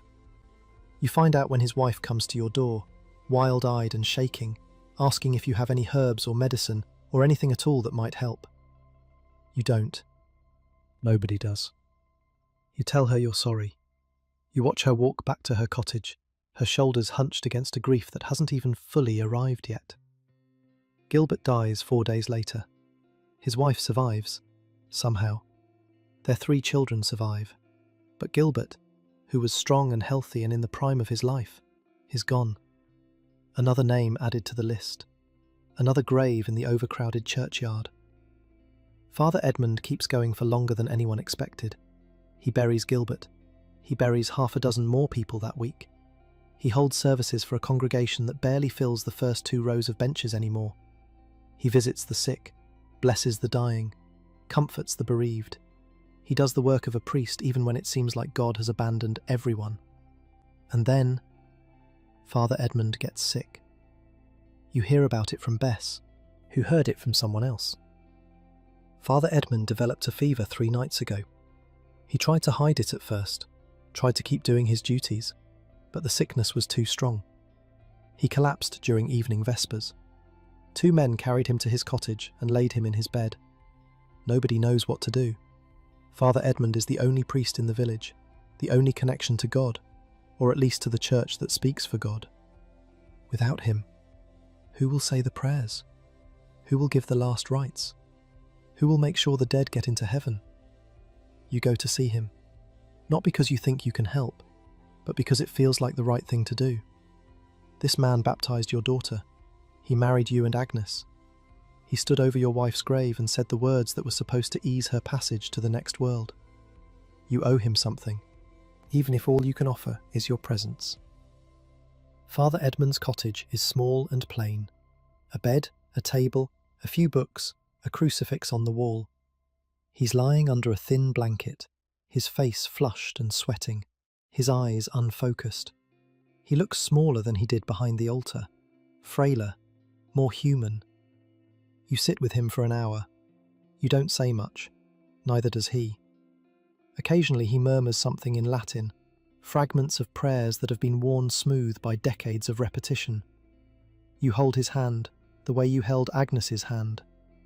You try to offer whatever comfort a dying man can receive from another person's touch. Before you leave, Father Edmund looks at you, really looks at you, with clarity that seems to come from somewhere deeper than the fever. He says he's scared. He says he knows he shouldn't be, that as a priest he's supposed to have faith in what comes after death. But he's scared anyway. He's human, after all. Just a man who tried to do some good in a world that didn't make it easy. You tell him that Agnes is waiting for him. You tell him that when he gets to heaven, she'll be there to show him around. She was always good at making people feel welcome. He smiles at that, a small, tired smile. Then his eyes close, and he drifts away again. Father Edmund dies 2 days later. There's no one to give him last rites. There's no one to say the proper prayers over his body. A few of the surviving villagers gather in the churchyard and do their best to remember the words, but it's not the same. It can't be the same. You help dig his grave. It feels like the least you can do. October passes. The leaves change colour and fall from the trees. The days grow shorter, the nights longer and colder. The plague keeps killing, but slower now. There are fewer people left to infect, fewer targets for whatever invisible force has been stalking the village since summer. The landscape has changed. You notice it more and more as the weeks go by. Fields that should have been harvested are standing empty, the grain rotted and ruined. Orchards full of fallen apples that no one picked. Gardens overgrown with weeds because the people who tended them are dead or too exhausted to care. Animals roam everywhere. Sheep that lost their shepherds wander in loose flocks across the countryside, their wool matted and dirty. Cows bellow miserably in pastures, their udders swollen from days without milking. Pigs root through abandoned cottages, eating whatever they can find. The wolves are worse than the animals. You see them now almost every day. Not just at the edges of the forest, not just at night. They walk through the village in broad daylight, bold and unafraid. They know that the humans are weakened. One morning, you wake to the sound of screaming. Not human screaming, animal screaming. You grab your scythe and run outside, and you find a wolf pack tearing apart one of the sheep near your cottage. 3 wolves, their muzzles red with blood, their eyes watching you as they eat. You shout at them, you wave your scythe.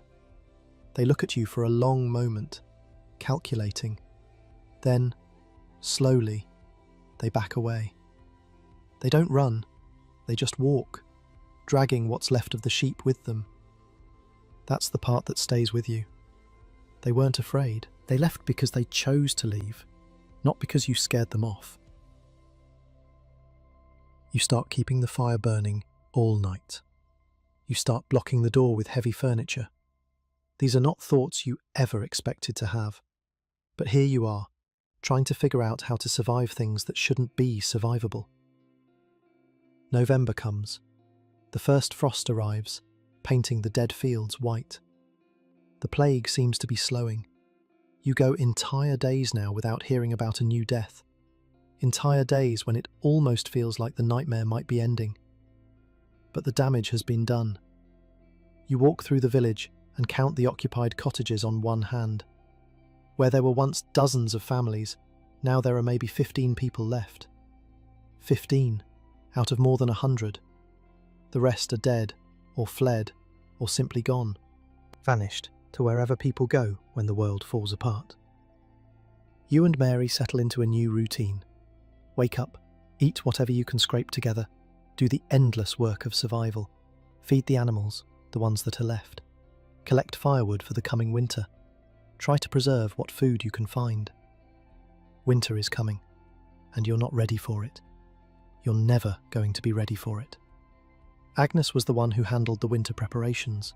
She knew how to salt meat, how to dry vegetables, how to store grain so it wouldn't rot or get eaten by mice.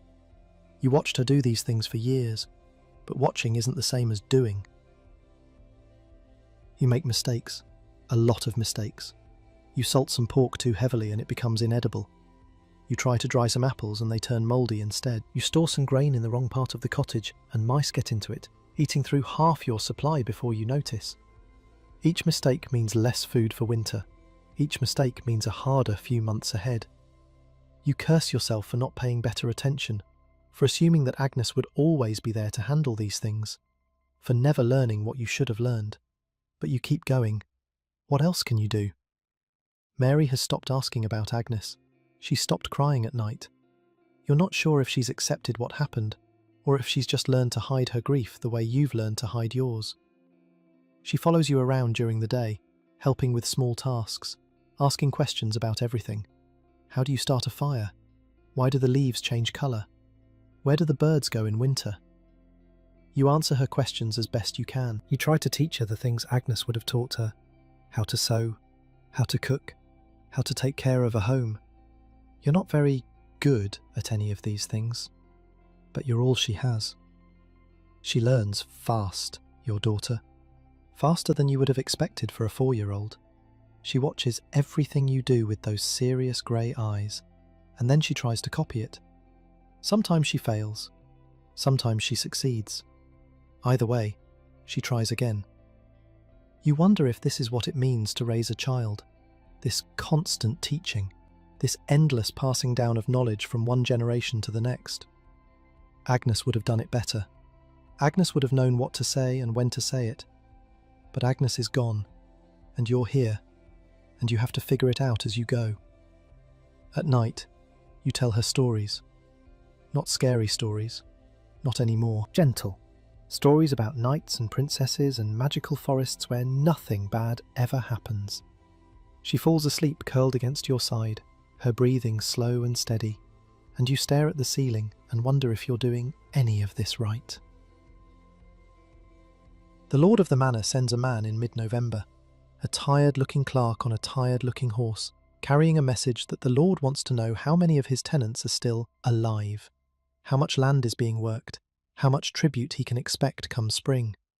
You tell the clerk that the village has been gutted, that more than half the people are dead, that the fields are ruined, and there won't be any surplus to collect.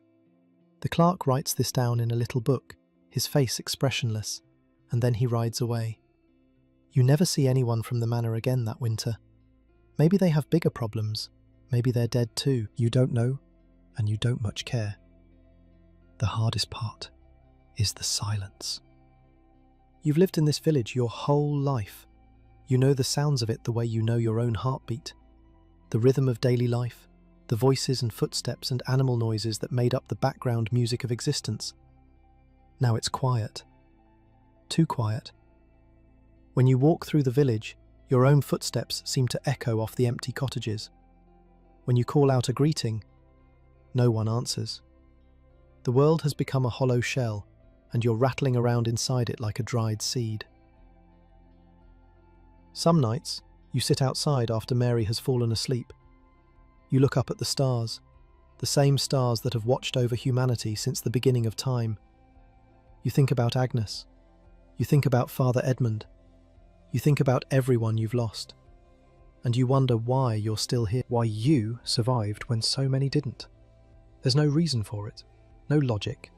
You weren't stronger than the people who died. You weren't better. You weren't more deserving. You just got lucky, if you can call this luck. Mary stirs in her sleep, murmuring something you can't quite hear. You go back inside and lie down beside her. Her small body is warm against the November chill. Her breathing is steady. She's alive. She's here. Maybe that's enough. Maybe that's the only meaning you're going to find in any of this.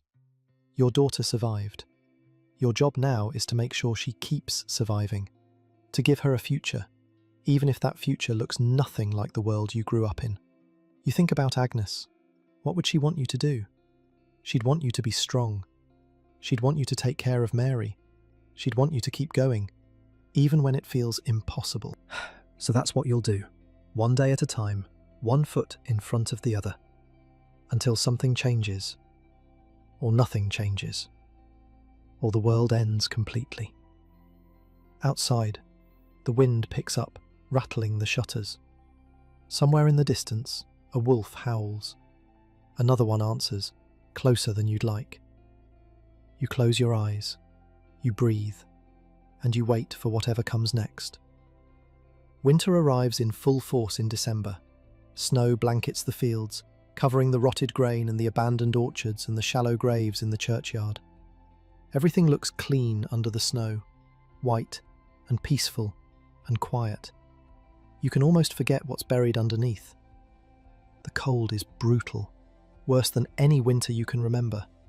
You and Mary spend most of your time huddled by the fire, burning through your stockpile of wood faster than you'd like. The cottage walls let in drafts that make the candles flicker. Ice forms on the inside of the shutters overnight. Food is scarce. The mistakes you made during autumn, the poorly preserved meat and the mouse-eaten grain, come back to haunt you now. You ration everything. A little bread in the morning, a thin soup at midday, whatever you can scrape together for dinner. Mary never complains, but you can see that she's thinner than she should be. Her cheeks aren't as round as they were last summer. You trade with the other survivors when you can, a bit of your remaining grain for some of their preserved vegetables, a few hours of labour in exchange for a jug of milk. The economy of survival, stripped down to its essentials. But you survive. That's the main thing. You survive. Mary turns 5 in early December. You don't have much to give her, a wooden doll you carved yourself. Clumsy and lopsided, but recognisable. You worked on it for 3 nights, whittling by firelight, cursing every time the knife slipped. Agnes could have made something beautiful. You made something that looks like it was carved by a drunk man with one eye closed. But it's the best you can do. You also managed to find a piece of honeycomb, traded from Bess in exchange for some firewood. And you tell Mary a story about a princess who lived in a castle made of ice, which you make up as you go along, inventing details on the spot, watching her face to see what makes her smile. She seems happy with these small gifts. She holds the wooden doll close and gives it a name. Eleanor, she calls it. After the Queen in one of the stories you told her weeks ago. She feeds Eleanor invisible food and tucks her into bed at night and has long conversations with her when she thinks you're not listening. You watch your daughter play and feel something that might be hope, or maybe just the absence of despair. It's hard to tell the difference sometimes, but you'll take it. After the year you've had, you'll take whatever you can get. The plague stops in December too. Just stops. One day there are still people getting sick, and then there aren't. No new fevers, no new swellings, no new graves in the churchyard. The sickness has run out of victims, or decided to move on, or simply exhausted itself. Nobody knows why it stopped, any more than they knew why it started. You wait for it to come back. For weeks, you wait. Every cough makes your heart race. Every headache makes you check for swellings. Every time Mary seems tired or warm, you spend the night awake, watching her breathe, praying, doesn't come back. Days pass, then weeks. The snow keeps falling, the fire keeps burning, and slowly, painfully, you begin to believe that maybe the worst is really over. The survivors start to emerge from their isolation, not quickly, not confidently, but gradually, like animals coming out of their burrows after a long winter. You see your neighbours more often now. You exchange words, sometimes even smiles, though smiling still feels strange. There are so few of you left, 15 people, give or take. Where there were once more than 100, now there are 15. You could fit the entire village into a single cottage. Bess is still alive. She lost her husband and 2 children, but she's still here. Gilbert's widow is still alive, raising 3 children on her own now. Old Walter survived, somehow, despite being the oldest person in the village.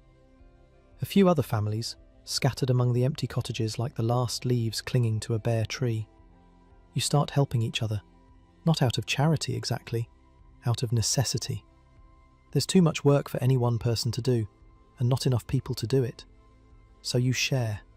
You trade labour for goods, goods for labour.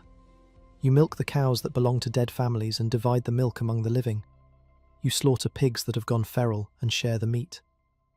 It's a strange kind of community, smaller and more fragile than the one you grew up in. But it's something. It's better than being completely alone. January brings the coldest nights of the year. The snow piles up so high that you have to dig your way out of the cottage some mornings. The fire burns constantly, eating through your wood supply, and you start to worry about running out before spring. You and a few other men organise a trip to the forest to cut more wood. It's dangerous. The wolves are still out there, still bold and hungry, but you don't have a choice. Without wood, you'll freeze. You leave before dawn, carrying axes and saws and whatever weapons you can find. Mary stays with Bess, who promises to keep her safe and warm.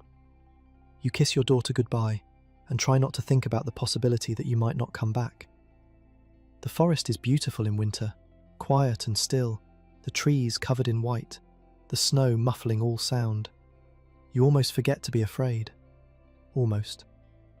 The wolves find you around midday, a pack of 5, watching from between the trees, their breath steaming in the cold air. They don't attack, they just watch, evaluating, deciding. You and the other men form a circle, backs together, weapons pointed outward. You shout and bang your tools together, making as much noise as you can. The wolves watch for a long time. Then, as if on some silent signal, they turn and disappear into the forest. You cut your wood as fast as you can and haul it back to the village before dark. Your hands are blistered and your back aches, and you're more tired than you've ever been. But you have enough wood to last the rest of the winter, and you're alive. That's what matters. February brings the first thaw. The snow starts to melt, revealing the brown earth beneath. The days grow slightly longer. The worst of the cold begins to ease. And then, something happens that you didn't expect. A man comes to the village from the manor. Not the tired clerk from before. Someone more important. A steward, dressed in fine clothes that look out of place in your ruined village. He arrives on a horse that probably cost more than everything you own combined. He has guards with him, though they look nervous, like they're not sure what to expect. The steward says the Lord is concerned about his lands, about who will work them come spring, about who will pay the rents and produce the crops that feed his household. He speaks carefully, choosing his words like a man walking through a field of snakes. The steward looks around at the empty cottages, the overgrown fields, the handful of survivors standing in the snow. He looks worried, which is strange, because you've never seen anyone from the manor look worried before. Lords and their servants don't worry about peasants. Peasants worry about them. He makes an offer. Better terms for anyone willing to stay and work, higher wages, reduced rents, freedoms that would have been unthinkable a year ago. He talks about opportunities, about the need for skilled workers, about how the survivors can negotiate from a position of strength. The words sound foreign coming from his mouth. You've spent your whole life being told what to do. not being asked. You've spent your whole life accepting whatever terms were offered because there were no alternatives. The idea that you might have leverage, that someone from the manor might actually need you more than you need them, is hard to process. But it's true. You can see it in the steward's eyes. He's scared. Not of you exactly, but of what happens if all the peasants leave. If there's no one to plant the crops and tend the livestock and do the 1,000 tasks that keep an estate running. The Lord needs workers, and there aren't enough workers to go around anymore. The other survivors pick up on this too.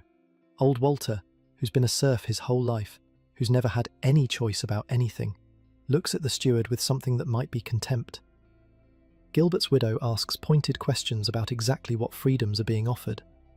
Bess just stands with her arms crossed, letting the silence stretch out, making the steward uncomfortable. You don't commit to anything. Neither do the others. You tell the steward you'll think about it, and he rides away looking dissatisfied. His guards glance back nervously as they go, as if they expect the peasants to chase them down the road. That night, you lie awake thinking about what this means. The plague killed half the people in your village.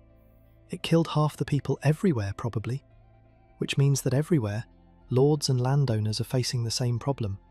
Too much land, not enough people to work it. For the first time in generations, maybe the first time ever, people like you have a choice. You can stay or you can go. You can demand better conditions or you can walk away. The world that existed before the plague, the world where peasants were bound to the land and had to accept whatever crumbs their lords threw them, that world is dying. Something new is being born in its place. You're not sure what that new world will look like. You're not sure if it will be better or worse or just different. But you know that nothing will ever be the same. Spring comes slowly. The snow melts, the frozen earth softens. The days grow warm enough that you don't need to keep the fire burning all the time. Mary starts playing outside again, running through the muddy paths, chasing the chickens that somehow survived the winter. You start thinking about planting. The fields that belong to your family are still there, waiting. The soil doesn't care that half the world has died. It doesn't care about your grief or your fears or your exhaustion. It just waits for the plough and the seed and the rain. You're not sure you have the strength to work the land alone. You're not sure you have the knowledge. Agnes handled so much of this. She knew when to plant and when to harvest, what crops would grow best in which fields, how to rotate them to keep the soil healthy. You were always the muscle. She was the brain. But you have to try. For Mary, for the future, for whatever comes next. Bess offers to help. She says her cottage is too quiet now, too full of ghosts. She needs something to do, something to keep her hands busy and her mind occupied. You accept her offer gratefully. Together, you start preparing the fields, clearing the dead growth from last year, turning the soil, getting ready for a planting season that will look nothing like any that came before. Mary watches you work. Sometimes she tries to help, carrying small buckets of water or pulling weeds that are taller than she is. She doesn't understand why her father and Bess are working so hard. She doesn't understand the importance of the harvest, the difference between having food and not having food. But she's learning. Every day, she's learning. The first green shoots appear in late March, tiny and fragile, pushing up through the brown earth. You kneel in the field and look at them, and feel something you haven't felt in a very long time. Hope. Real hope. The kind that isn't just the absence of despair, but something positive and growing.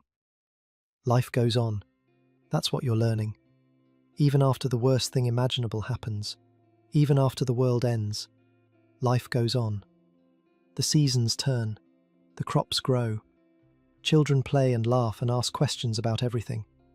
People fall in love and have babies and build new lives from the ashes of the old. You think about Agnes. You think about her every day, actually. But the thoughts are changing. They used to be sharp and painful, like a knife in your chest. Now, they're softer, gentler. You remember her smile, her laugh, the way she used to hum while she worked. the way she looked at Mary with such fierce, protective love. She would want you to be happy. You know that. She would want you to keep living, not just surviving. To find joy where you can, even in a world that has been broken and remade. You're not there yet. But maybe someday. Maybe. The nights are getting shorter now. Warmer. You can sit outside after dark without shivering, watching the stars emerge one by one in the deepening sky. Mary falls asleep earlier, tired from her adventures, and you have a few quiet hours to yourself.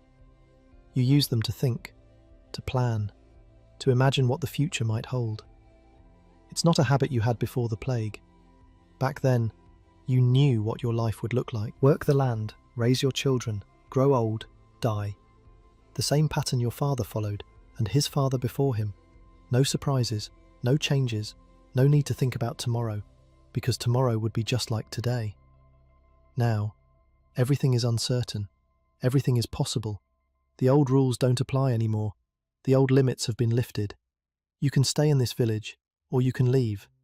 You can work this land, or you can find something else. You can be whoever you want to be, because the world that told you who you had to be is gone. It's terrifying. It's exhilarating. It's both at once.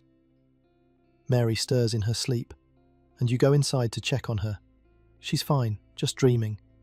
You smooth the hair back from her forehead and whisper that you love her, that everything is going to be okay. You're not sure if that's true, but you want to believe it, and maybe wanting to believe is enough. Outside, the spring night is full of sounds. Crickets starting up, frogs in the pond, an owl hunting somewhere in the darkness. Normal sounds, living sounds, the world coming back to life after a long, terrible winter. You lie down beside your daughter and close your eyes. Tomorrow there will be work to do, fields to tend, a life to build. But tonight, you rest. Tonight, you let yourself believe that the worst is behind you. And for the first time in months, you sleep without dreaming of the dead. Summer comes slowly to a world that has been through so much. The days grow long and warm. The fields that you and Bess planted in spring are thick with green now, the wheat and barley rising toward the sun. It looks like it's going to be a good harvest. Not as good as it would have been if you'd planted all the fields, if there had been enough people to work them, but good enough. Enough to get you through another year. Mary spends her days outside, playing in the sunshine. She's grown since winter, taller, stronger. Her cheeks have filled out again now that food is more plentiful. She runs through the village with energy you'd forgotten children could have, chasing butterflies and picking wildflowers, and asking questions about everything she sees. Why is the sky blue? Where do clouds come from? What makes the wheat grow? Why do chickens lay eggs? You answer as best you can, though half the time you're making things up because you don't actually know. Mary doesn't seem to mind. She just likes having someone to ask. Bess has become a fixture in your life. Not in a romantic way, not yet, though you've noticed the other survivors giving you knowing looks. She's just there, helping with the work, sharing meals, keeping Mary company when you need to be in the fields. She lost her family too, and working together seems to help both of you. It fills the silence. It makes the days feel less empty. Sometimes you catch yourself watching her. The way she moves, efficient and practical. The way she talks to Mary, patient and kind. The way she laughs at something your daughter says. A real laugh that you haven't heard from anyone in months. Agnes would have liked her. You think about that sometimes. Agnes would have wanted you to have help, to have company, to not face all this alone. She would have approved of Bess. But you're not ready for anything more than friendship. Maybe you never will be. The wound of losing Agnes is still there. Even if it's not bleeding anymore, you carry it with you like a stone in your pocket. A weight that never quite goes away. New people arrive in June. 3 families from a village to the north. Their village was hit even harder than yours, they say. Only a handful of survivors, not enough to make a community. So they left, packed up what little they had and walked south, looking for somewhere better. Somewhere with land that needed working and people who would take them in. You watch them approach from the fields. a man and woman with 2 children, an old woman who walks with a limp, a young man travelling alone, his face weathered and tired. They stand at the edge of the village, uncertain, waiting to see if they're welcome. Part of you wants to turn them away. These are strangers, outsiders, people you don't know and have no reason to trust. The old instincts of a world where resources were scarce and competition was fierce. But another part of you remembers what the steward said. There's more land than people now, more work than hands to do it. These strangers aren't competition, they're help. The survivors gather to discuss it. Old Walter says they should be cautious. He remembers other times when strangers came and caused trouble, though those times seem impossibly distant now. Gilbert's widow says they should be generous. She says that turning away people in need is a sin, and they've seen enough sin lately. Bess says they should remember that they were all strangers once, that their own ancestors came to this land from somewhere else. In the end, you vote to let them stay. You assign them one of the empty cottages, the one that belonged to a family that died in September. It feels strange, putting new people in a dead family's home. But the dead don't need houses anymore, and the living do. You give the newcomers some of your seed grain and show them which fields they can work. The land is good, you tell them. It will produce well if they treat it right. You welcome them into your broken little community. The newcomers are grateful. The man with the 2 children, whose name is Hugh, shakes your hand and thanks you more times than you can count. His wife, a thin woman named Marjorie, cries when she sees the cottage. She says it's been weeks since they had a roof over their heads, weeks of sleeping in barns and under hedges, not knowing where they would end up. Their children, a boy and a girl about Mary's age, are quiet and watchful. They've seen too much for children so young. But within a few days, Mary has drawn them out of their shells. You see them playing together in the fields, running and laughing, doing what children do when adults stop watching. Hugh says he'll work hard. He says he won't let you down. He says God will bless you for your kindness. You're not sure about God anymore, but you tell Hugh he's welcome, and you mean it. The steward comes back in July. He's less confident this time. Word has spread that peasants in other areas are demanding better terms, that some are leaving their lords entirely, that the old order is crumbling faster than anyone expected. He offers more than he offered before. Lower rents, longer leases, the right to leave if you find better opportunities elsewhere. Things that your father would have considered impossible dreams. You and the other survivors negotiate. It feels strange, this back and forth with someone who represents the Lord. Strange to have opinions that matter, to make demands that are taken seriously. But you do it anyway. You push for more, and you get some of it. Not all, but enough. By the time the steward leaves, you have terms that would have seemed like fantasy a year ago. You're still bound to the land in some ways, still obligated to the Lord in others, but the chains are looser now. The future is more open. August brings the harvest. You work from dawn until dark, cutting the wheat and binding it into sheaves. The scythe swings in a rhythm that your body remembers even when your mind wanders. Back and forth, back and forth. The golden stalks falling in neat rows. The smell of cut grain fills the air, sweet and dusty, mixing with the smell of your own sweat. Hugh works beside you, and his oldest son, who's maybe 12. The boy is strong for his age, eager to prove himself useful. Bess works too, gathering what you cut, stacking it in the cart. Even the old woman who came with the newcomers, whose name is Joan, helps where she can, sorting the good grain from the bad. Mary tries to help, but she's too small for the real work, so she brings water instead, toddling through the stubble with a wooden cup that she refills at the stream. She takes her job seriously, delivering water to each worker with a solemn expression, like she's doing the most important task in the world. Maybe she is. It's hard work, back-breaking work. Your hands blister, then callous over.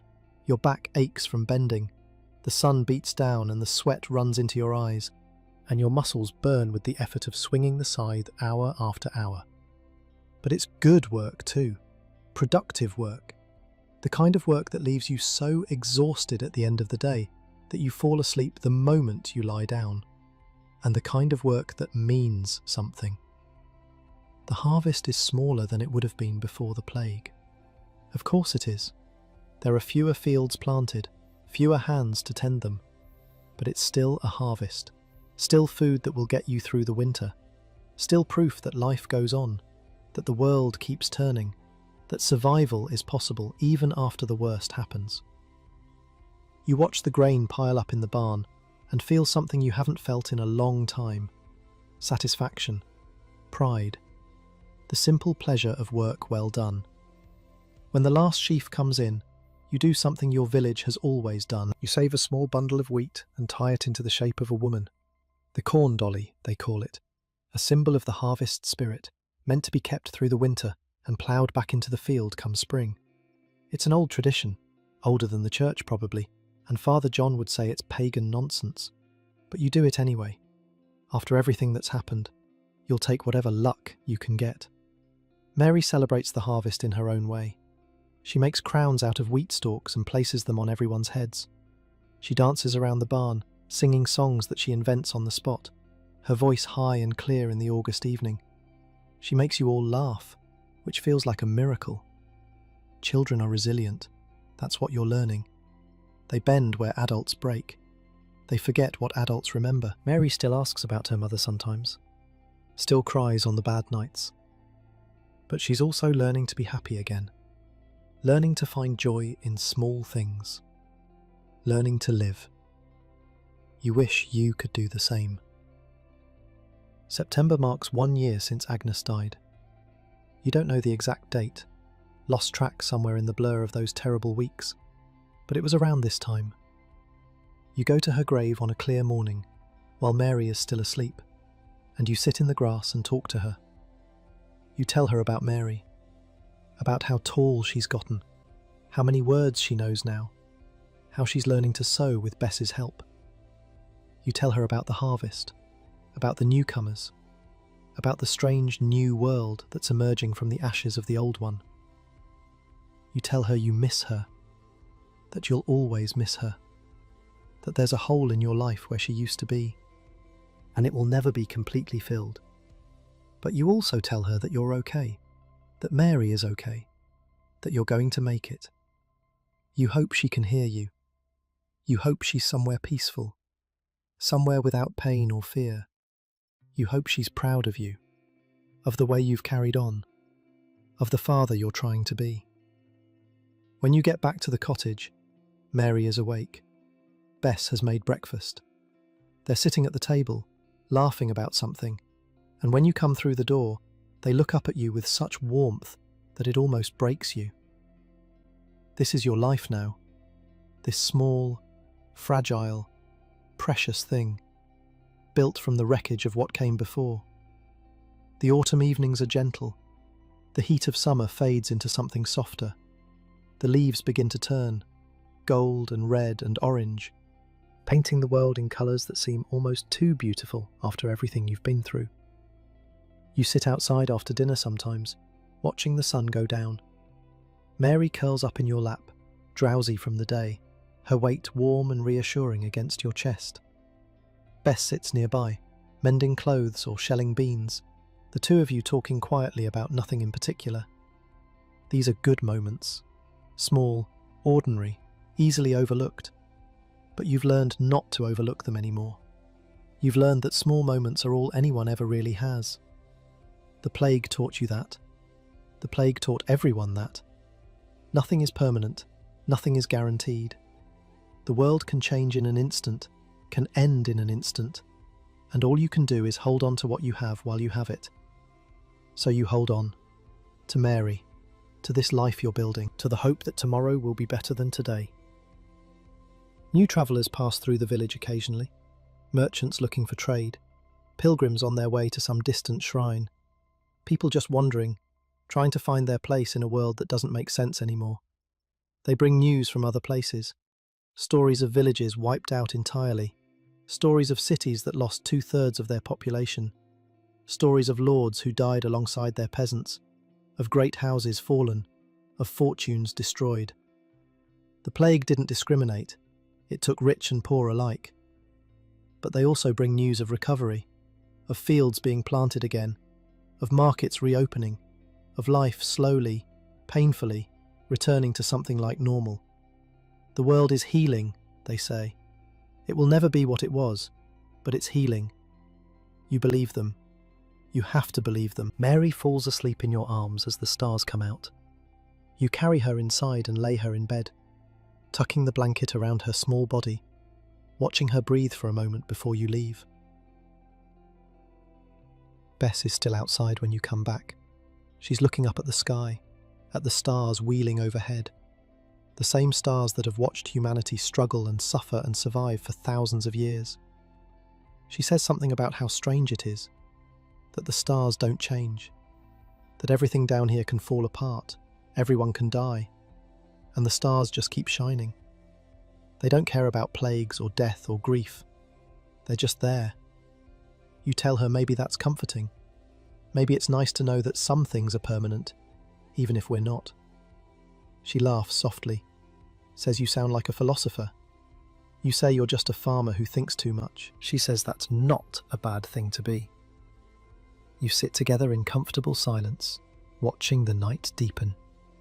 The sounds of autumn surround you. Crickets, wind in the trees, the distant bark of a dog from Hugh's cottage, where his children have adopted a stray that wandered in last week. Normal sounds, peaceful sounds, the sounds of a world that's still alive, still turning, still worth living in. You think about everything that's happened.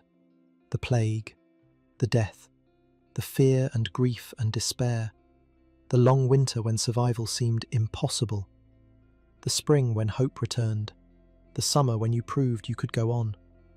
It's been a year, a whole year since the sickness arrived, a whole year since your world ended and began again.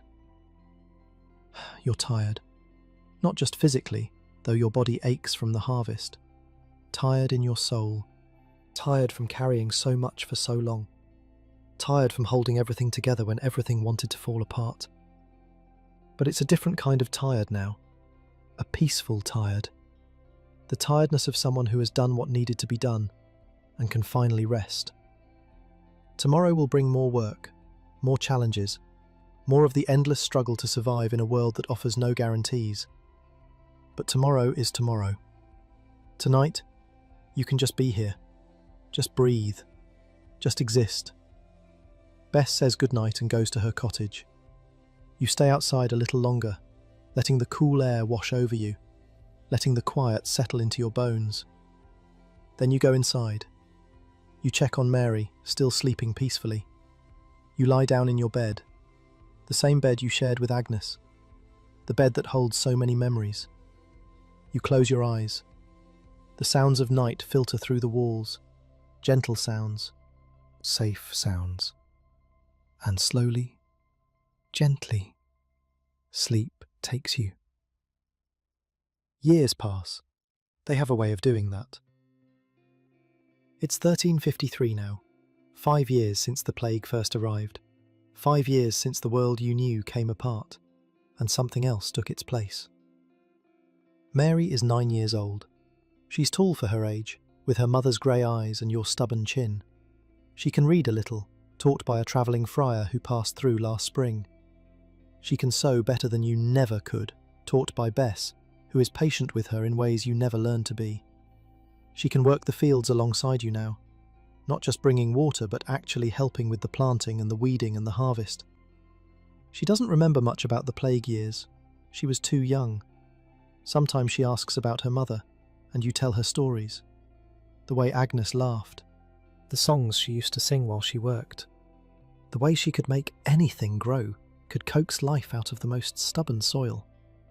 Mary listens with that serious expression of hers, trying to hold on to someone she barely knew. You've told her about the plague too. Not everything, not the worst parts, but enough that she understands what happened, why so many cottages in the village are still empty, why there are so few old people around, why the world she's growing up in is so different from the one you grew up in. She asked once why God let it happen. You didn't have an answer.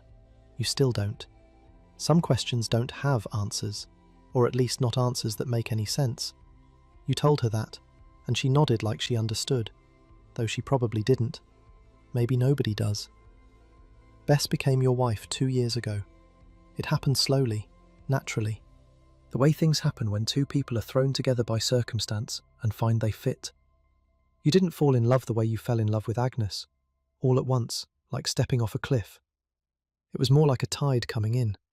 Gradual, inevitable. One day you woke up and realised that she was part of your life in a way that went beyond friendship, beyond convenience. And when you asked her to marry you, she said yes, like she'd been waiting for you to ask.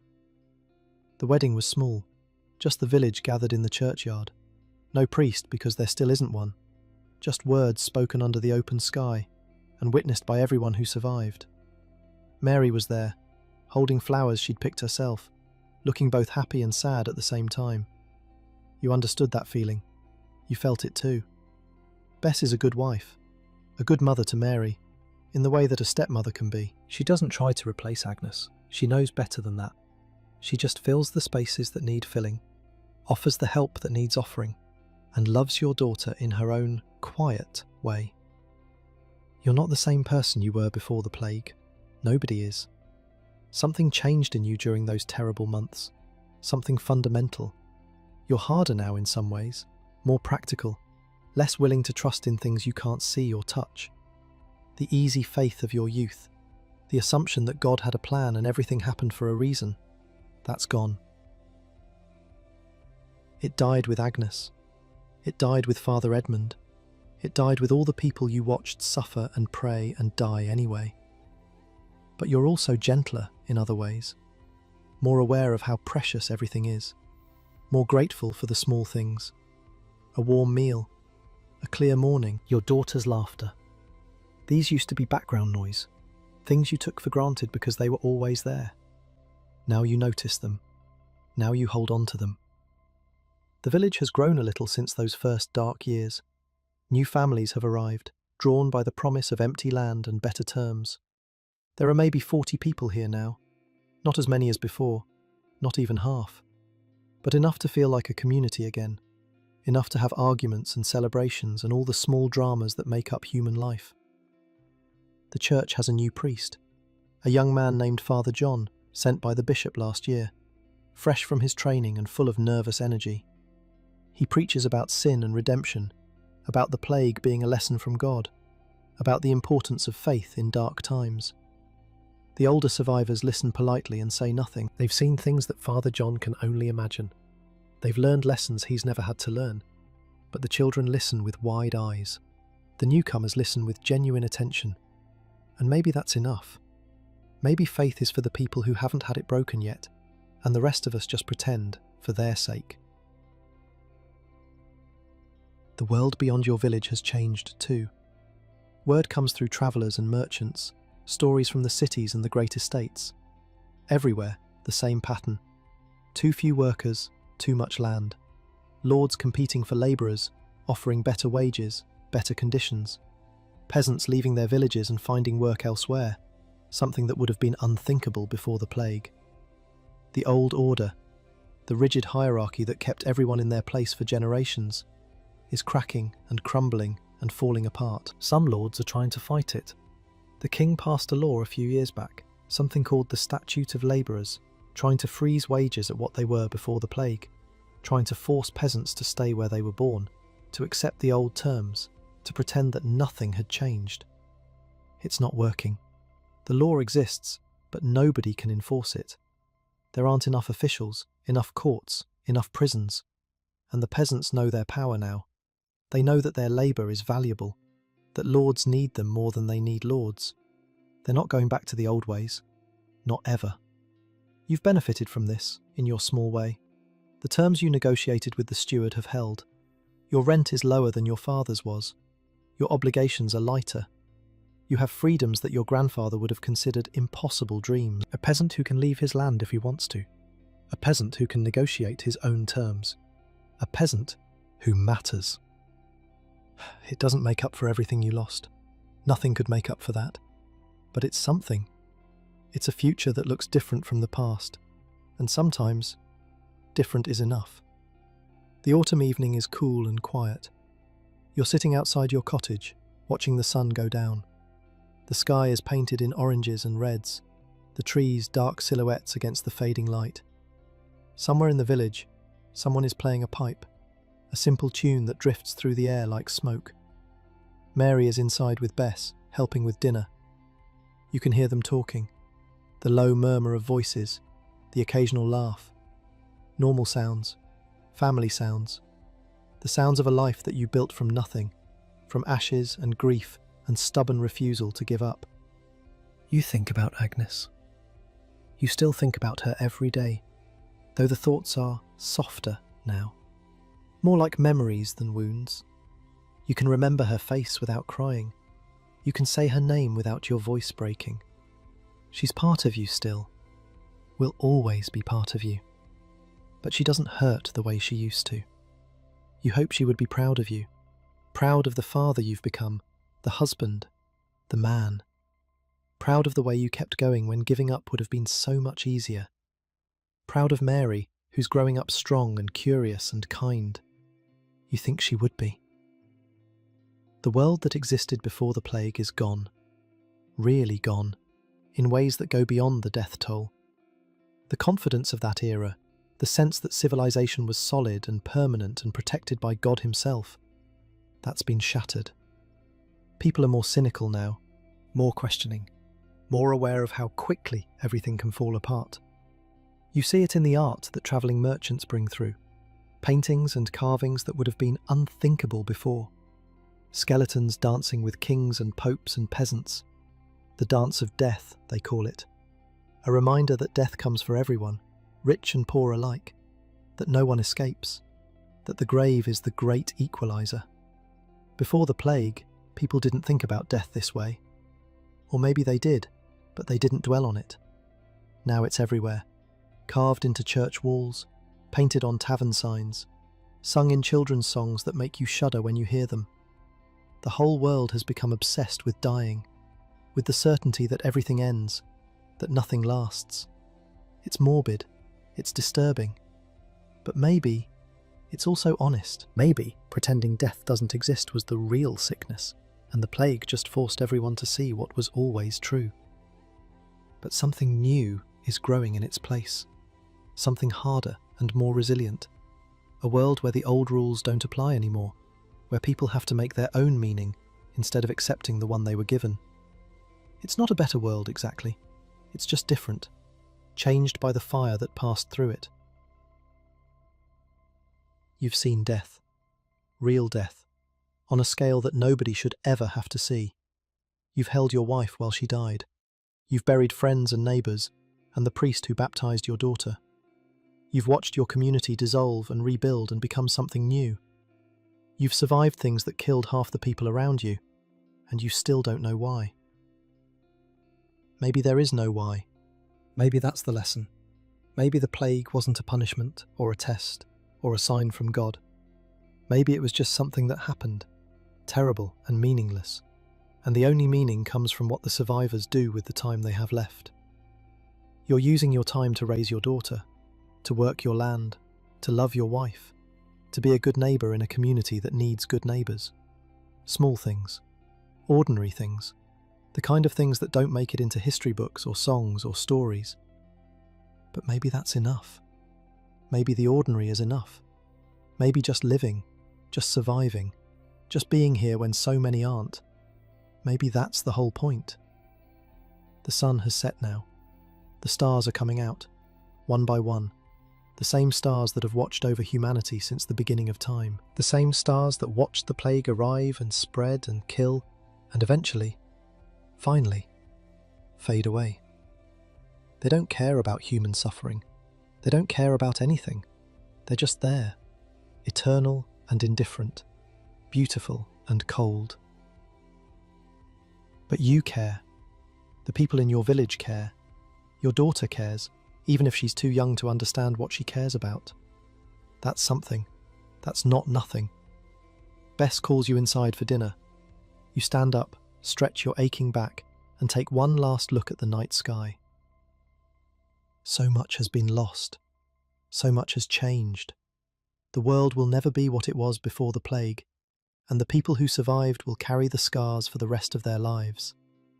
Some scars are visible, most aren't, but they're all there, written into the fabric of who you are.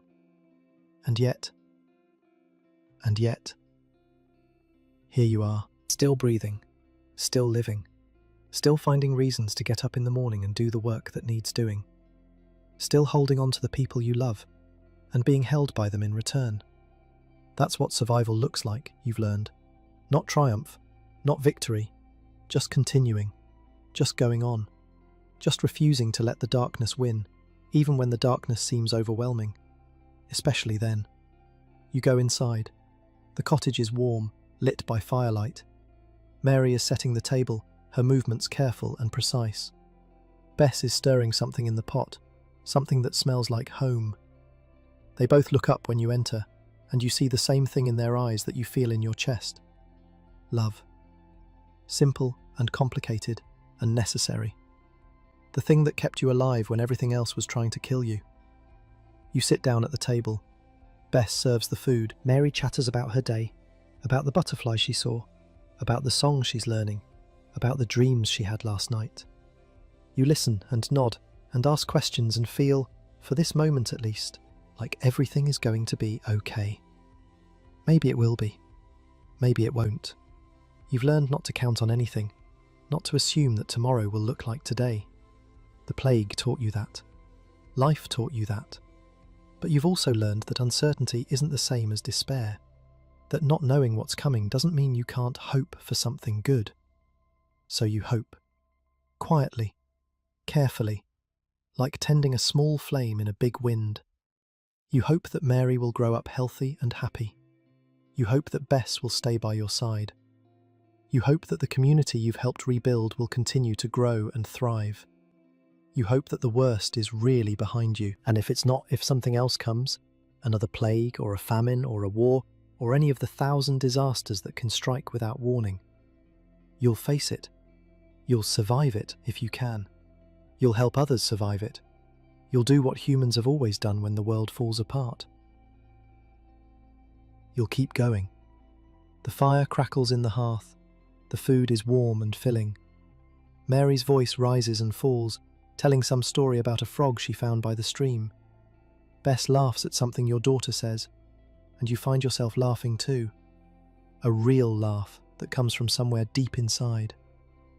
This is your life now. This moment. This meal. These people.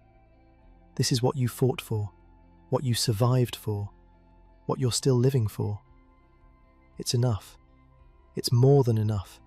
It's everything. Later, after the food is eaten and the dishes are cleared and Mary has been tucked into bed, you and Bess sit by the fire, not talking, just being together. The flames throw dancing shadows on the walls and the wind whispers against the shutters. And somewhere outside, an owl calls into the darkness. Peaceful sounds, safe sounds, the sounds of a world that has survived the worst and come out the other side. You wonder sometimes if anyone will remember. 100 years from now, 200, will anyone know what happened here? Will they know about the plague, about the death, about the people who lived and died in this small village? Or will it all be forgotten? Just another tragedy swallowed by time. Maybe it doesn't matter.